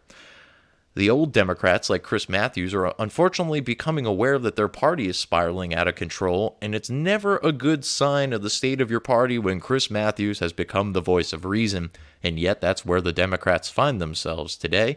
But the big problem for the media, for the Democrats, and all of that other stuff is they're losing their audience, and they're losing their allies. They're now fighting amongst each other. Even Hollywood is beginning to shift back a little bit towards reality, whether they want to recognize it or not. There's a lot of comedians out there that are not even right-leaning, but their comedy is starting to shift back towards the middle, if not a little bit back towards the right. And people are trying to cancel them for it, but they're still immensely successful because at the end of the day, while they might say one thing on Twitter, they still, they'll sit at home in the comfort of their footy pajamas and watch Netflix, and they'll laugh at a Bill Burr special, or they'll laugh at a Dave Chappelle special. The two biggest stand-up specials of the year last year were panned and canceled by the extreme left of the media, trying to get these people canceled because they said some mildly politically incorrect things that happen to be based in reality, which is why they were funny and people actually laughed at them. You know what? Journalists, you're not all that great at journalism. Maybe leave the comedy to the comedians. Just saying. Anyway. And then you think about the super woke movies that nobody watches. They win a bunch of Oscars for some reason, not having anything to do with the quality of the film. No one watches the Oscars anymore either. They make these movies to kind of spread their propaganda in subtle, more subliminal manners, yet no one is watching them. And they tried to spin Joker, a movie people did actually watch, into a pro-liberal message when it's largely apolitical and actually hits both sides pretty evenly, I thought. The movie literally features people in clown masks holding up signs that say resist. So if you're a leftist out there and you think the message of Joker was pro your bullshit ideology, I'm sorry to tell you that Todd Phillips painted you as a clown literally in the movie. Spin that however you'd like, but at the end of the day, he's right. You're a clown. This is the movie that, by the way, they think kind of aligned with their ideologies, the one about a raving psychopath fighting against the system. Actually, come to think of it, Bernie Sanders and Arthur Fleck actually have a lot in common. So let's hop over to now the silver screen, or from the silver screen, rather, to your computer screen. Like I mentioned, the Netflix specials from Burr and from Chappelle. Neither are Republicans, conservatives. Bill Burr, I actually listen to his podcast all the time, and at least once an episode, he says something that's vaguely leftist that actually kind of drives me crazy, and I almost turn it off, but I end up sticking through because Bill Burr's hilarious. Now, they're both of the left, but their comedy remarkably conservative at times, right? Chappelle's shtick about Juicy Smollett and the alphabet people could easily be ripped directly out of an episode of Louder with Crowder and Owen Benjamin stand-up, or even a show, an Andrew Klavan show episode. These people are all comedians of the right, and this material, as a matter of fact, the Dave Chappelle alphabet people sketch is remarkably similar to a sketch that Owen Benjamin had done. I wish I could find it. It's buried deep into the watch history on my YouTube at this point because I've watched a bunch of Owen Benjamin specials, but he does a whole shtick that is almost identical to the Dave Chappelle alphabet people sketch from his special. And if you haven't gone to watch it, Dave Chappelle, Sticks and Stones, Netflix, check it out, pirate it. I don't care how you do it. Stop giving Netflix your money. But there's plenty of other ways to find it. If you know how to navigate the interwebs, I suggest you do so. Meanwhile, the actual audiences for these programs and for these specials loved it. Like, the crowd loved Chappelle's special, while the super woke, fully indoctrinated liberal arts majors of the Rotten Tomatoes critic pool loathed it. Dave Chappelle, Sticks and Stones, looking at Rotten Tomatoes right now. Audience score from 40,000 user ratings, 99% approval.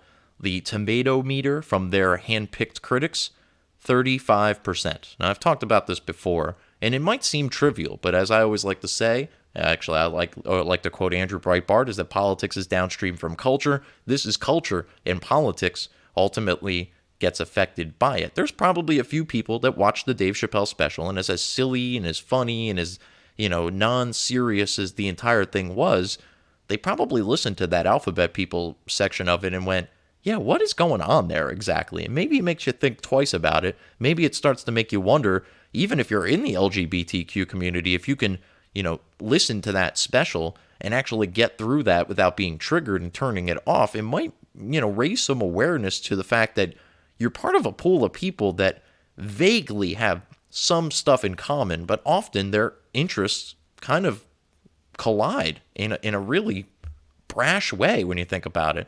I mean, the idea of being gay or being lesbian, or being bisexual for that matter, really has nothing to do with being trans or questioning or asexual or, whatever the other AIPQ2 plus, whatever that is. Those things don't have anything to do with one another. Being gay, being lesbian, being bisexual is a preference.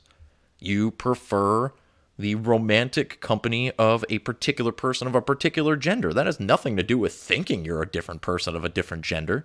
There's completely different things, and they actually kind of run counter to one another, right? If gender is fluid, then what are gay people? What are lesbians? Because they are operating off of a system that really functions from a binary, even the bisexuals. Bisexual, bi meaning two. That's kind of been sprawled out to pansexual in some circles of the more radical LGBTQ members, but even the bisexuals are recognizing there's only two choices here. It's men or women. And those people happen to enjoy the romantic company of both, but not everything else, all the other 93 genders or whatever it may be. So it's like, if you pay attention here, you might realize that you've been lied to and kind of herded into a particular group that might not always have your best interests at heart. Now, the Rotten Tomatoes, to kind of get back to that, they got raked over the coals for the disparity between the fan scores and the tomato meter, and they learned their lesson by the time Bill Burr's special came out about a month later. But they did publish one particular post that I thought was rather interesting and worth note here. So I'm going to read this from IanThomasMalone.com. Ian is obviously a radical leftist, because even amongst the scores that they posted in here, his was the most radical and ridiculous of all of them. So let me read from that site. This is about Bill Burr's Paper Tiger, and I guess the headline is Bill Burr, Paper Tiger, struggles to get past its flimsy Metro commentary. From the article, and I quote, "For all the talk of Burr wanting to trigger people, his most outrageous bits never feel edgy enough to pack the desired punch. He talks about wanting to drive by a women's rally, yelling outrageous things in an effort to see people flail around in agony, struggling to contain his laughter at the imagery. Sure, owning the libs has become an internet meme, but the whole segment plays out like Burr actually believes he can inspire such terror with his words. Pause. You people tell us that all the time. This is why Ben Shapiro is banned from speaking at Berkeley, and from all of the other conservatives that are banned from speaking at college campuses, is that you clowns keep telling us that words are violence. So Bill Burr just took that one step further and said, oh, words are violence? Awesome. Let me use my words to inspire such terror, as Mr. Malone puts it. Back to the article, and I quote, "A telling moment in the special came when a heckler shouted about consent as Burr lamented the plight of women who enjoyed rough sex in the Me Too era. Understandably, Burr was annoyed at having his rhythm disrupted, but he also reacted with indignation at the idea that people were questioning his very understanding of consent. His reaction exists in stark contrast to his opening segments. A man who doesn't want you to think he's a sexist pig while telling jokes that depict him as such." I don't even understand where he's going here. I mean, I don't think Bill Burr's comedy shtick has ever kind of shied away from being mildly sexist. That's always been part of his stuff. He does it all the time, and he does it in front of women and works alongside a lot of women in the world of comedy. He actually had his wife on the show recently, and he was doing sexist and racist jokes and all that kind of stuff, things that would be projected, would be categorized as sexist or racist. She's a black woman. She didn't take one bit of offense to it, obviously, because she knows he's not coming from a place of hate. He fucking married her. But getting back into this article here, because this is really where it drives the point home.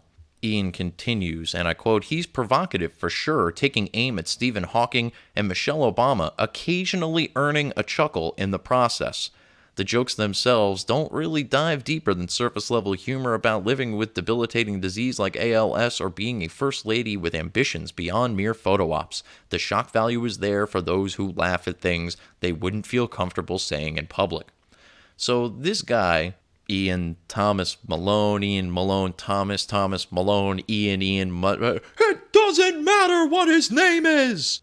It really doesn't. But this guy, he's a lib. He's clearly upset with the fact that people enjoy his misery. The Schadenfreude is there. I'm included in that group, by the way, Mr. Whatever the fuck your name is. He ignores the reality that the left are actually the ones that tell us how much terror words can cause, and that they actually go as far as to equate it to actual physical violence. Now, there was one line in there that I'm sure even you were like, huh? And that line, of course, was occasionally earning a chuckle in the process. Well, I happen to find a clip of Mr. Burr's special here, and let me see if I can get that for you so that you can hear exactly what the, quote, occasional earning a chuckle in the process sounds like. Yeah, no, it's a very, I don't know, times are changing, I guess. I don't know. Yeah, Michelle Obama's doing an arena tour. That's another thing going on. I'm going to say that again. Michelle Obama is doing an arena tour. She's not playing comedy clubs. She's doing arenas. When did first ladies start acting like they got elected? You know? Dude, being a first lady, that's not a fucking job. Just standing there smiling and waving. Right? Look how quiet is it in here. Why is it so fucking quiet? You think that's a job? It's not a fucking job. Dude, if you really think it's a job, just look at him. Right? Look at Obama. When that guy got elected, he looked like he was about 41 years old. When he left office, that guy looked like he was about 73. Right? Look at Michelle. She looks younger now than she did when that dude got elected. What has she done for the last 8 years? Yeah, other than laying a giant vat of Illuminati-level lotion, just sitting there floating. So if that sounded like raucous laughter to you, congratulations, you're not hard of hearing. Definitely more than the occasionally earning a chuckle in the process. And people wonder why I say that they live in an alternate reality. This person clearly lives in an alternate reality if they think that Bill Burr is merely grabbing the occasional chuckle. And these are the same people, mind you, who think that comedy comes in the form of Stephen Colbert and Jimmy Kimmel, who are supposedly still funny despite the fact that they aren't actually doing any comedy these days. As a matter of fact, what they do can be described as nothing short of activism. Stephen Colbert spent years pushing the Russia hoax, and Pope Jimmy spent years lecturing us about healthcare and gun control. These shows are on major networks and don't even see the ratings of an average Fox News primetime show. They're losing. The left is losing. And they're either too dumb to care or they're too dumb to notice because they never step outside of their bubble to see the real world. And that brings me to yet another comedian of the left, quote unquote, Samantha Bee. Most famous for calling Ivanka Trump a feckless cunt, Samantha Bee has become relevant via literal fake news shows like The Daily Show, and now has a pseudo-comedy politics show that espouses fake news called Full Frontal with Samantha Bee, an idea that frankly makes me a little bit nauseous. But a recent tirade was against Prager University, yet another example of how the left is losing. Samantha Bee, for instance, has a show on a major cable network. I think it's on TNT or TBS or one or the other. They're basically the same network. And for some reason, she's unable to draw the ratings or the viewership that your average PragerU video is. She claims it's racist, it's sexist, or it's run by all of the worst kinds of people. She pokes fun at the fact that it's not really a university, which PragerU actually states on their website, which she points out and thinks that that's some sort of way of proving her point. Prager University is an 501c3 charitable organization that is designed to spread information that you're clearly not getting in the mainstream media. Now, one of my favorite videos from PragerU is actually done by Heather McDonald, and she talks about whether or not the police are racist. And she breaks down all of these metrics that show, despite the fact that you're told on the media by the media all the time that police are actively out there trying to shoot black people and have all of these issues and are doing all these things that are racist and systematically so.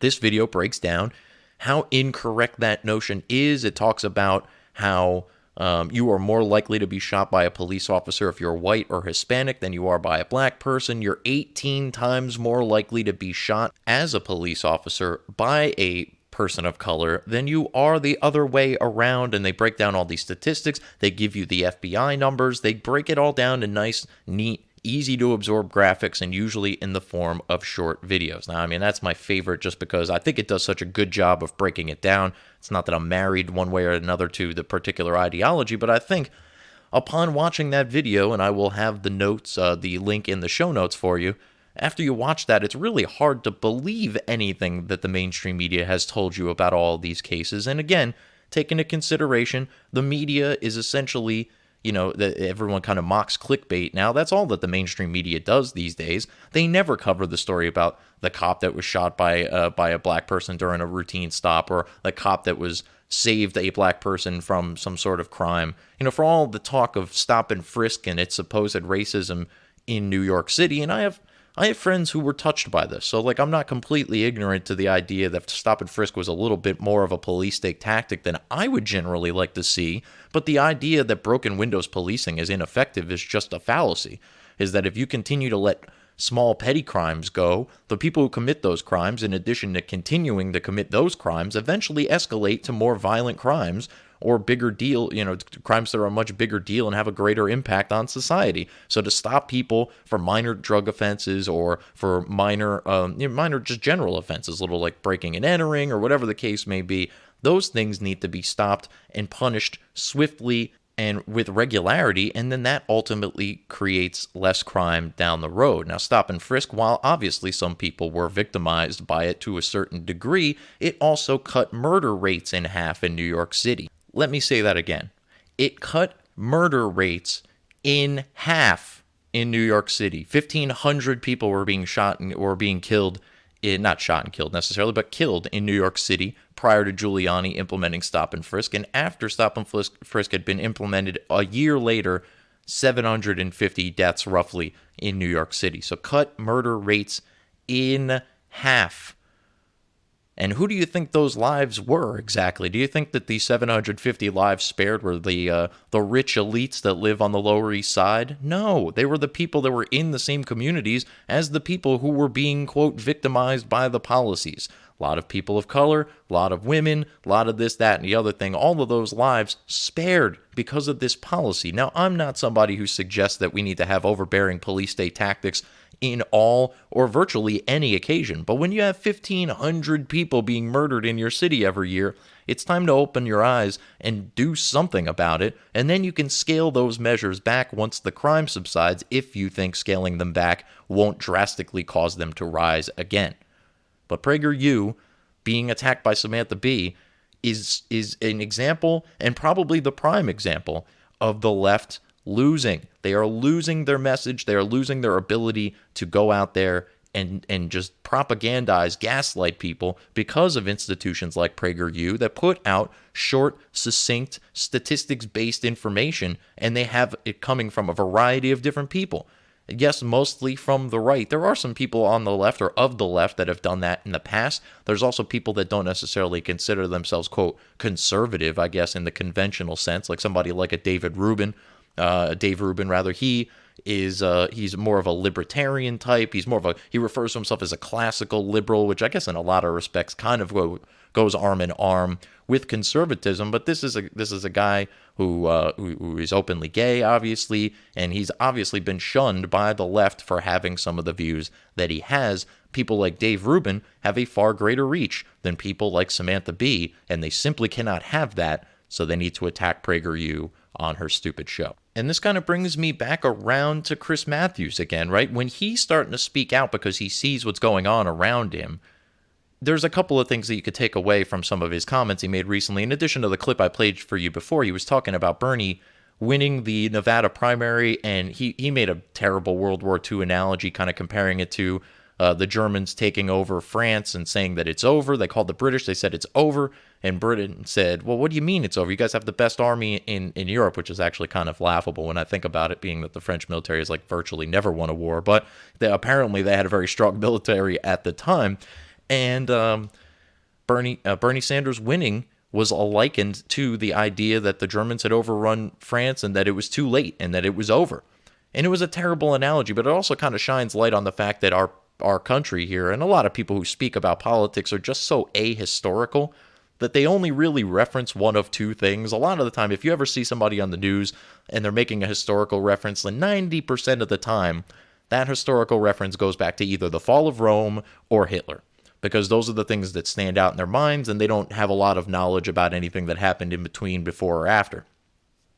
That is exactly what Chris Matthews is actually paying a little bit of attention to here, because he's aware of the 50s revolutionary politics that Bernie's espousing. He knows they don't work. He doesn't think that they'll ever get implemented anyway, and all of those things are reasons to be concerned if you're a Bernie Sanders supporter. But Chris Matthews kind of made the same mistake that a lot of people make, in that he made this reference to World War II, and I think that's sort of indicative of Bernie Sanders' rise, in that because people are so historically ignorant, they're unaware of those 1950s politics. They're unaware of that revolutionary communist movement, a revolutionary, quote unquote. It was a revolution, but it was not, a good thing ultimately at the end of the day, as time ultimately showed. We fought the Cold War. We fought the Korean War. We fought Vietnam. We fought physical wars in order to stop Bernie Sanders' ideology from spreading. And then Bernie has the gall to say things like, what I'm saying isn't that radical. Yes, Bernie, that's kind of part of the problem, right? Radical is relative.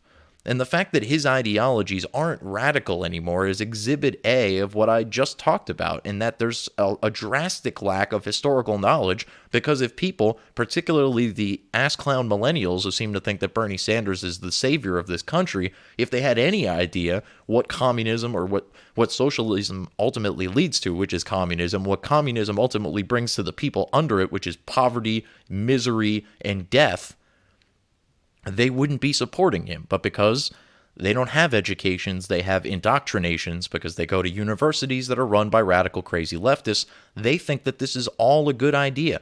Half of the greatest, freest, most prosperous, mightiest nation in the history of the world is ready to nominate a communist to the highest office in the land. We literally fought wars to prevent this ideology from spreading, because, again, it has killed millions of people. Millions of people.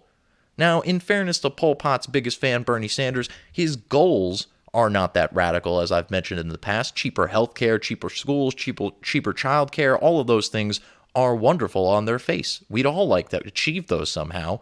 But the way that he wants to fix those things is by centralizing government power, raising taxes, and taking decisions away from people who have always been able to make decisions for themselves, largely because, again, we live in the freest, most prosperous nation in the history of the world. All of these goals that Bernie Sanders wants to meet are great, but his methods of getting there are A, un-American, B, won't work, C, won't pass, D, will tank our economy, E, would double if not triple our already exorbitant debt within the next 10 years. F, would cause massive job loss, particularly in the healthcare and the energy industry. And G, I'm like, my God, I'm down this list. And these plans, as mentioned by Mayor Pete, strangely enough, during this South Carolina debate, go way further than the supposedly socialist governments that he touts as being already implementing these things. By the way, all of these Scandinavian quote-unquote socialist havens that Bernie has been painting have all denied that these places are socialist. They operate under a free market, and they actually were more socialist at one point, but realized the error of their ways, realized that there was a flattening of technological and economic growth, so they had to revert back to more of a free market system. This includes wealth taxes in France, I believe Germany as well. They had to repeal those because they understand that they don't work. And Denmark, the bastion of wonderful Bernie-esque socialism that he keeps talking about, Denmark has outright claimed, we are not a socialist country, please stop saying so. But even if you want to operate under the assumption that it's a capitalist country with some, massive social welfare programs, fair enough. But let's also look at what goes on in those countries. Denmark's average personal income tax is 55.4%. That means 55.4 cents out of every dollar you earn goes to the government. That is higher than the wealthiest person in America, what they pay in national and state income taxes combined by a good 5%. And that's their average personal income. So Bernie wants to eliminate your job, your ability to choose your healthcare plan, and then he wants to tax you 55% of every dollar you earn so that you can have mediocre healthcare at best, pay for other people's kids' childcare and education, and presumably scoop the poop of the brand new unicorn that's been provided to every American citizen. Please tell me again how this benefits anyone other than losers, morons, and the lazy fucks that think Bernie Sanders is going to be their savior via ideologies that have literally never, ever worked and resulted in anything other than massive death, starvation, and misery. That ideology obviously being communism. Now, Bernie paints himself as a democratic socialist, which, as I've explained in the past, but will explain again here, is only mildly different than regular socialism, which is inevitably going to lead to communism, as stated by Joseph Lenin himself. But the democratic socialist nonsense that he's perpetuating is actually even more cowardly than regular old socialism. Socialism says that the government seizes the means of production. In a democratic socialist society, my guess would be, is that the government isn't going to actually seize the means of production. Rather, they are going to regulate the shit out of all businesses to the point to where they're basically making all of the ownership type decisions for these markets, these industries, without actually putting forth their own money. So they're going to ask you to open up a business, and then they are going to make all of the decisions having to do with that business. Bernie Sanders, whether he says it or not, is a communist. He's actually was a member of the People's Workers' Party, which is otherwise known as the Communist Party, when he was running for mayor in Burlington, Vermont. He wants the nationalization of all major industries. This is something he stated back in his 30s, and his big debunking of this notion is that, well, I didn't do it when I was the mayor of Burlington. Yes, because you can't nationalize things when you're the mayor of a small town in Vermont. I'm sorry, that's just not how nationalization works, nor would you have had the power to do so. So I don't understand why you would think that that's a counter-argument, but this is the type of logic you get from Bernie Sanders, because he doesn't have a whole lot to work with. He has called for the nationalization of not only healthcare outright, but he ultimately would like the banks to be nationalized and schools to be nationalized so that he can have control over every dollar and every mind and every, living being, basically, through those two mechanisms.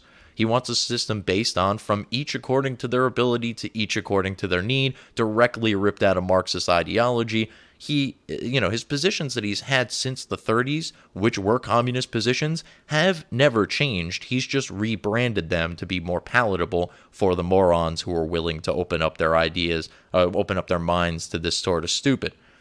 Now, in terms of communism, actually, I got a nice little clip here from Don Jr. Donald Trump Jr. was speaking at a rally earlier, maybe a week or two ago. He was opening up for the Donald, obviously, and he was talking about Bernie Sanders' ideology, the communism, the socialism. His mother, Donald Trump's first wife, actually escaped communism in Czechoslovakia when she was growing up, and he actually went there when he was a kid. His family wanted him to go there and see, what exactly is happening over there so that he can understand the freedoms that he has in America are as great as they are by comparison. So here's Don Jr. at that rally talking about just that. Take it away, Don. Know a little bit about communism because my mother escaped from it. No, she did. My mother escaped from communist Czechoslovakia. And I always said, what is interesting? They can get people to get up on stages like this. The crowds are much smaller, like 3 people. But they can get them to get up on a stage and talk about the Green New Deal being a wonderful economic plan, but they can't find someone from Cuba. They can't find someone from Venezuela. They can't find someone from China to say, let's bring that shit here. there's just sort of something wonderful about a very simple, very easy to understand argument, and it's true. Even people like Ana Navarro, who are, I guess, supposed Republicans, but not really big fans of the president, even they've come out to speak out against what Bernie Sanders is saying. Because, look, Bernie Sanders, he could spin it all he wants. If you have anything positive to say about a dictator, it leads me to believe that you could very well end up being a dictator. Because, like, let's think about it. I mean, all of the dictators that have ever existed, I'm sure you could find some positive things, right? Like Hitler, being the fucking monster that he was, he's responsible for Volkswagen and the Autobahn. Those are actually pretty wonderful things if you could put them in a vacuum, but you can't put them in a vacuum because to do that would be to ignore the millions upon millions of people that died because Hitler craved power and hated Jews. So the idea that, well, Castro, he helped people to read. The literacy rate went up under him. Yeah, okay, that's because people were told what to read, and if they didn't read it, they were killed, because that's the loveliness of an all-powerful central government. So I'm going to actually go back to Don Jr. in a minute, because he had one of the most epic Twitter takedowns of all time, and I want to share it with you before I send you home, because I like to kind of go out on a high note.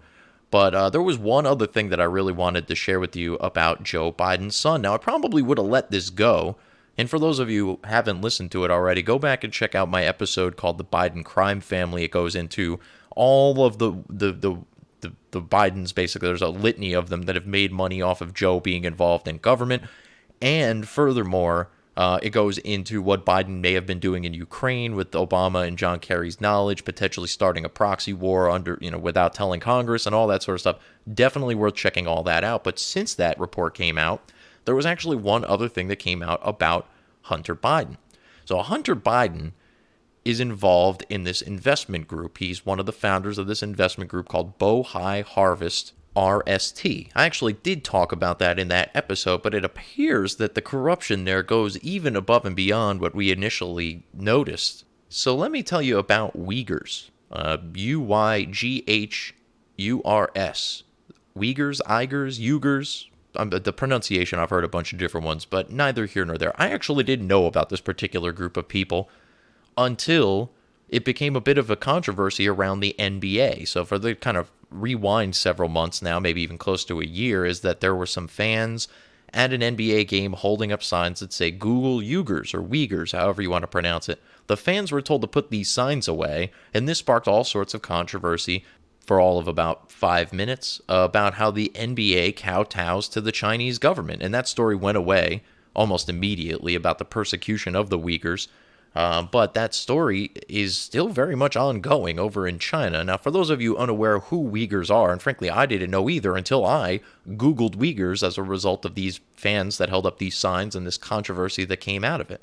Uyghurs are a group of Muslims that live in China and are currently and actively being rounded up, put into death camps, and obviously eventually killed. Think of them as a preview to Bernie's gulags, except, sub-conservatism in for Islam, I suppose. And how are all of these Chinese rounding up all of these Uyghurs? Well, they're using a facial recognition software, but not just any facial recognition software. No. They're using a very specific facial recognition software called Face++. Now, why is that important?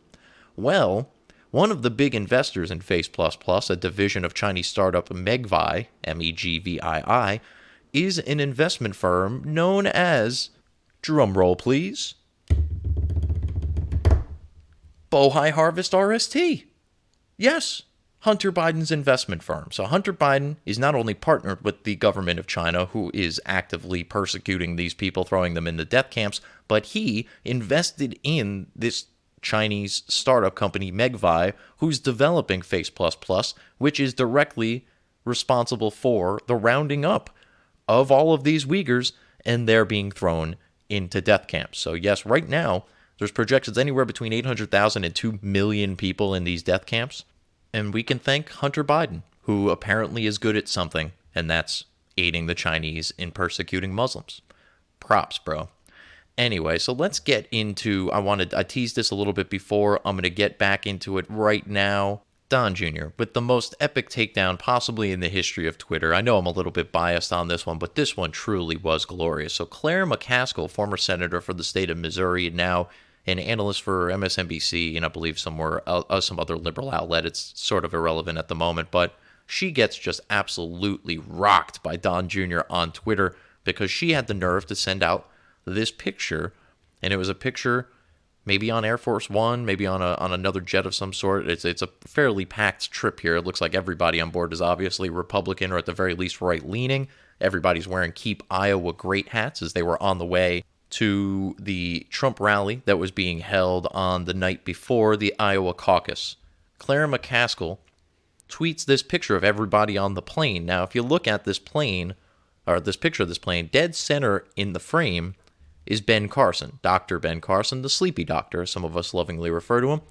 And he just so happens to look like he's not actually sitting in a seat, because he's not. He's kind of squatted down in the aisle.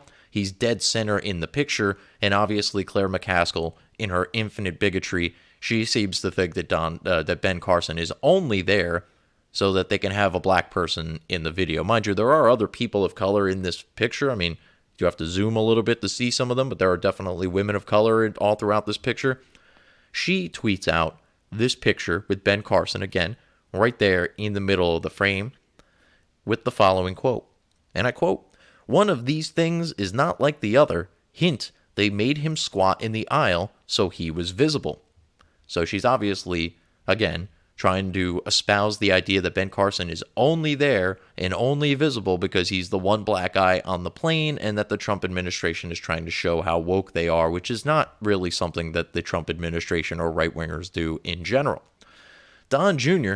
had enough of this shit. He responded, "Hi, Claire. 2 problems with your tweet. 1, Dr. Ben Carson did not have a seat in this pic because he was sitting in first class with my family.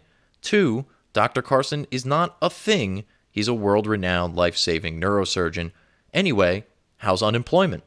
Which is glorious. And he actually goes on to send a picture to prove, once and for all, that Dr. Ben Carson was, in fact, sitting in first class. You could see him in the picture that he tweets out. In the top left, you could see the top of his head because he appears to be kind of looking down and reading something, presumably. Meanwhile, you could see Don Jr. and Kimberly Guilfoyle sitting right there up front, along with Eric Trump and Lara Trump and a couple of other folks that are all smiling for the picture. And in the background, you could see the coach section where Dr. Carson was for the original picture.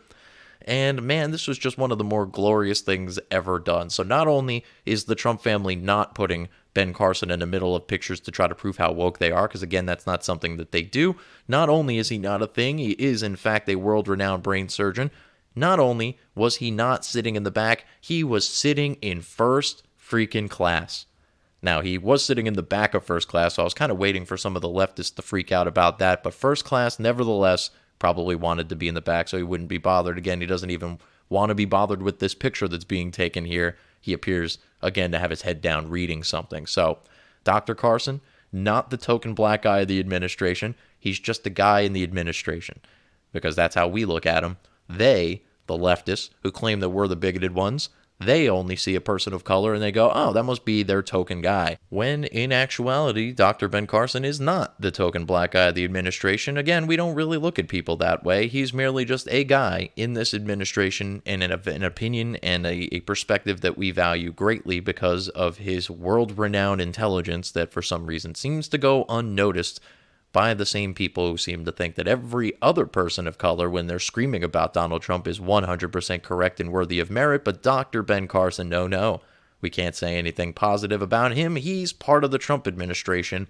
Sort of counters their own levels of wokeness, doesn't it? But as is usually the case with leftists, they lack intelligence first and foremost, but then if they happen to have some of that, they lack intellectual consistency because they're entirely driven by emotions and their hatred for Donald Trump. And it's kind of nice to see that some of them have turned their ire towards Bernie Sanders. We'll see how long that lasts, if and when Bernie becomes the nominee. Sleepy, creepy, flippy, floppy, sloppy, malarkey Joe has got new life now, so it looks like it's a two-man race. Bloomberg's kind of fading into the background. He can't even buy votes.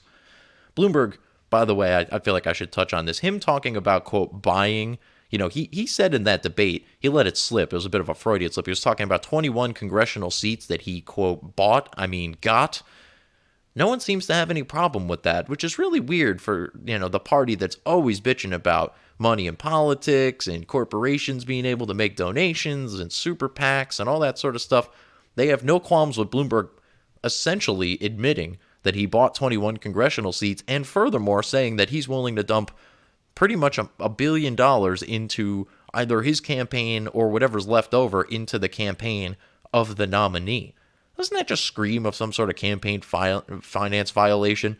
If anybody else tried to donate that much money to another campaign, they'd be thrown in jail. As a matter of fact, Dinesh D'Souza donated like $5,000 to a friend of his for a low-level political, I don't even remember what it was. It was like mayor of a small town. The guy didn't even win, and they threw Dinesh D'Souza in jail, but Mike Bloomberg can openly talk about buying candidates, buying their seats, and for that matter, giving hundreds of millions of dollars to a Democratic nominee, and no one in the party of dark money in politics even fucking bats an eye at it. Again, the intellectual inconsistency is simply staggering for those of us who have even a modicum of it, but alas, I don't even know that these people can spell it, and that's where they find themselves, and hopefully we find ourselves on the same path that we've been on for the last several years, and that's #winning, baby. Trump said eventually we would ask him to stop winning so much because we can't take all the winning. And honestly, after November, I may very well be there. Just like, you know what, dude, you did it. Just take a nap for the next 4 years. And virtually anything that is not done by Democrats in the next 4 years because he gets in there is a good thing for the country, because these people are absolutely radical nutbags. They can't even come up with a nominee that most of them can get behind that isn't a socialist or part-time Republican billionaire.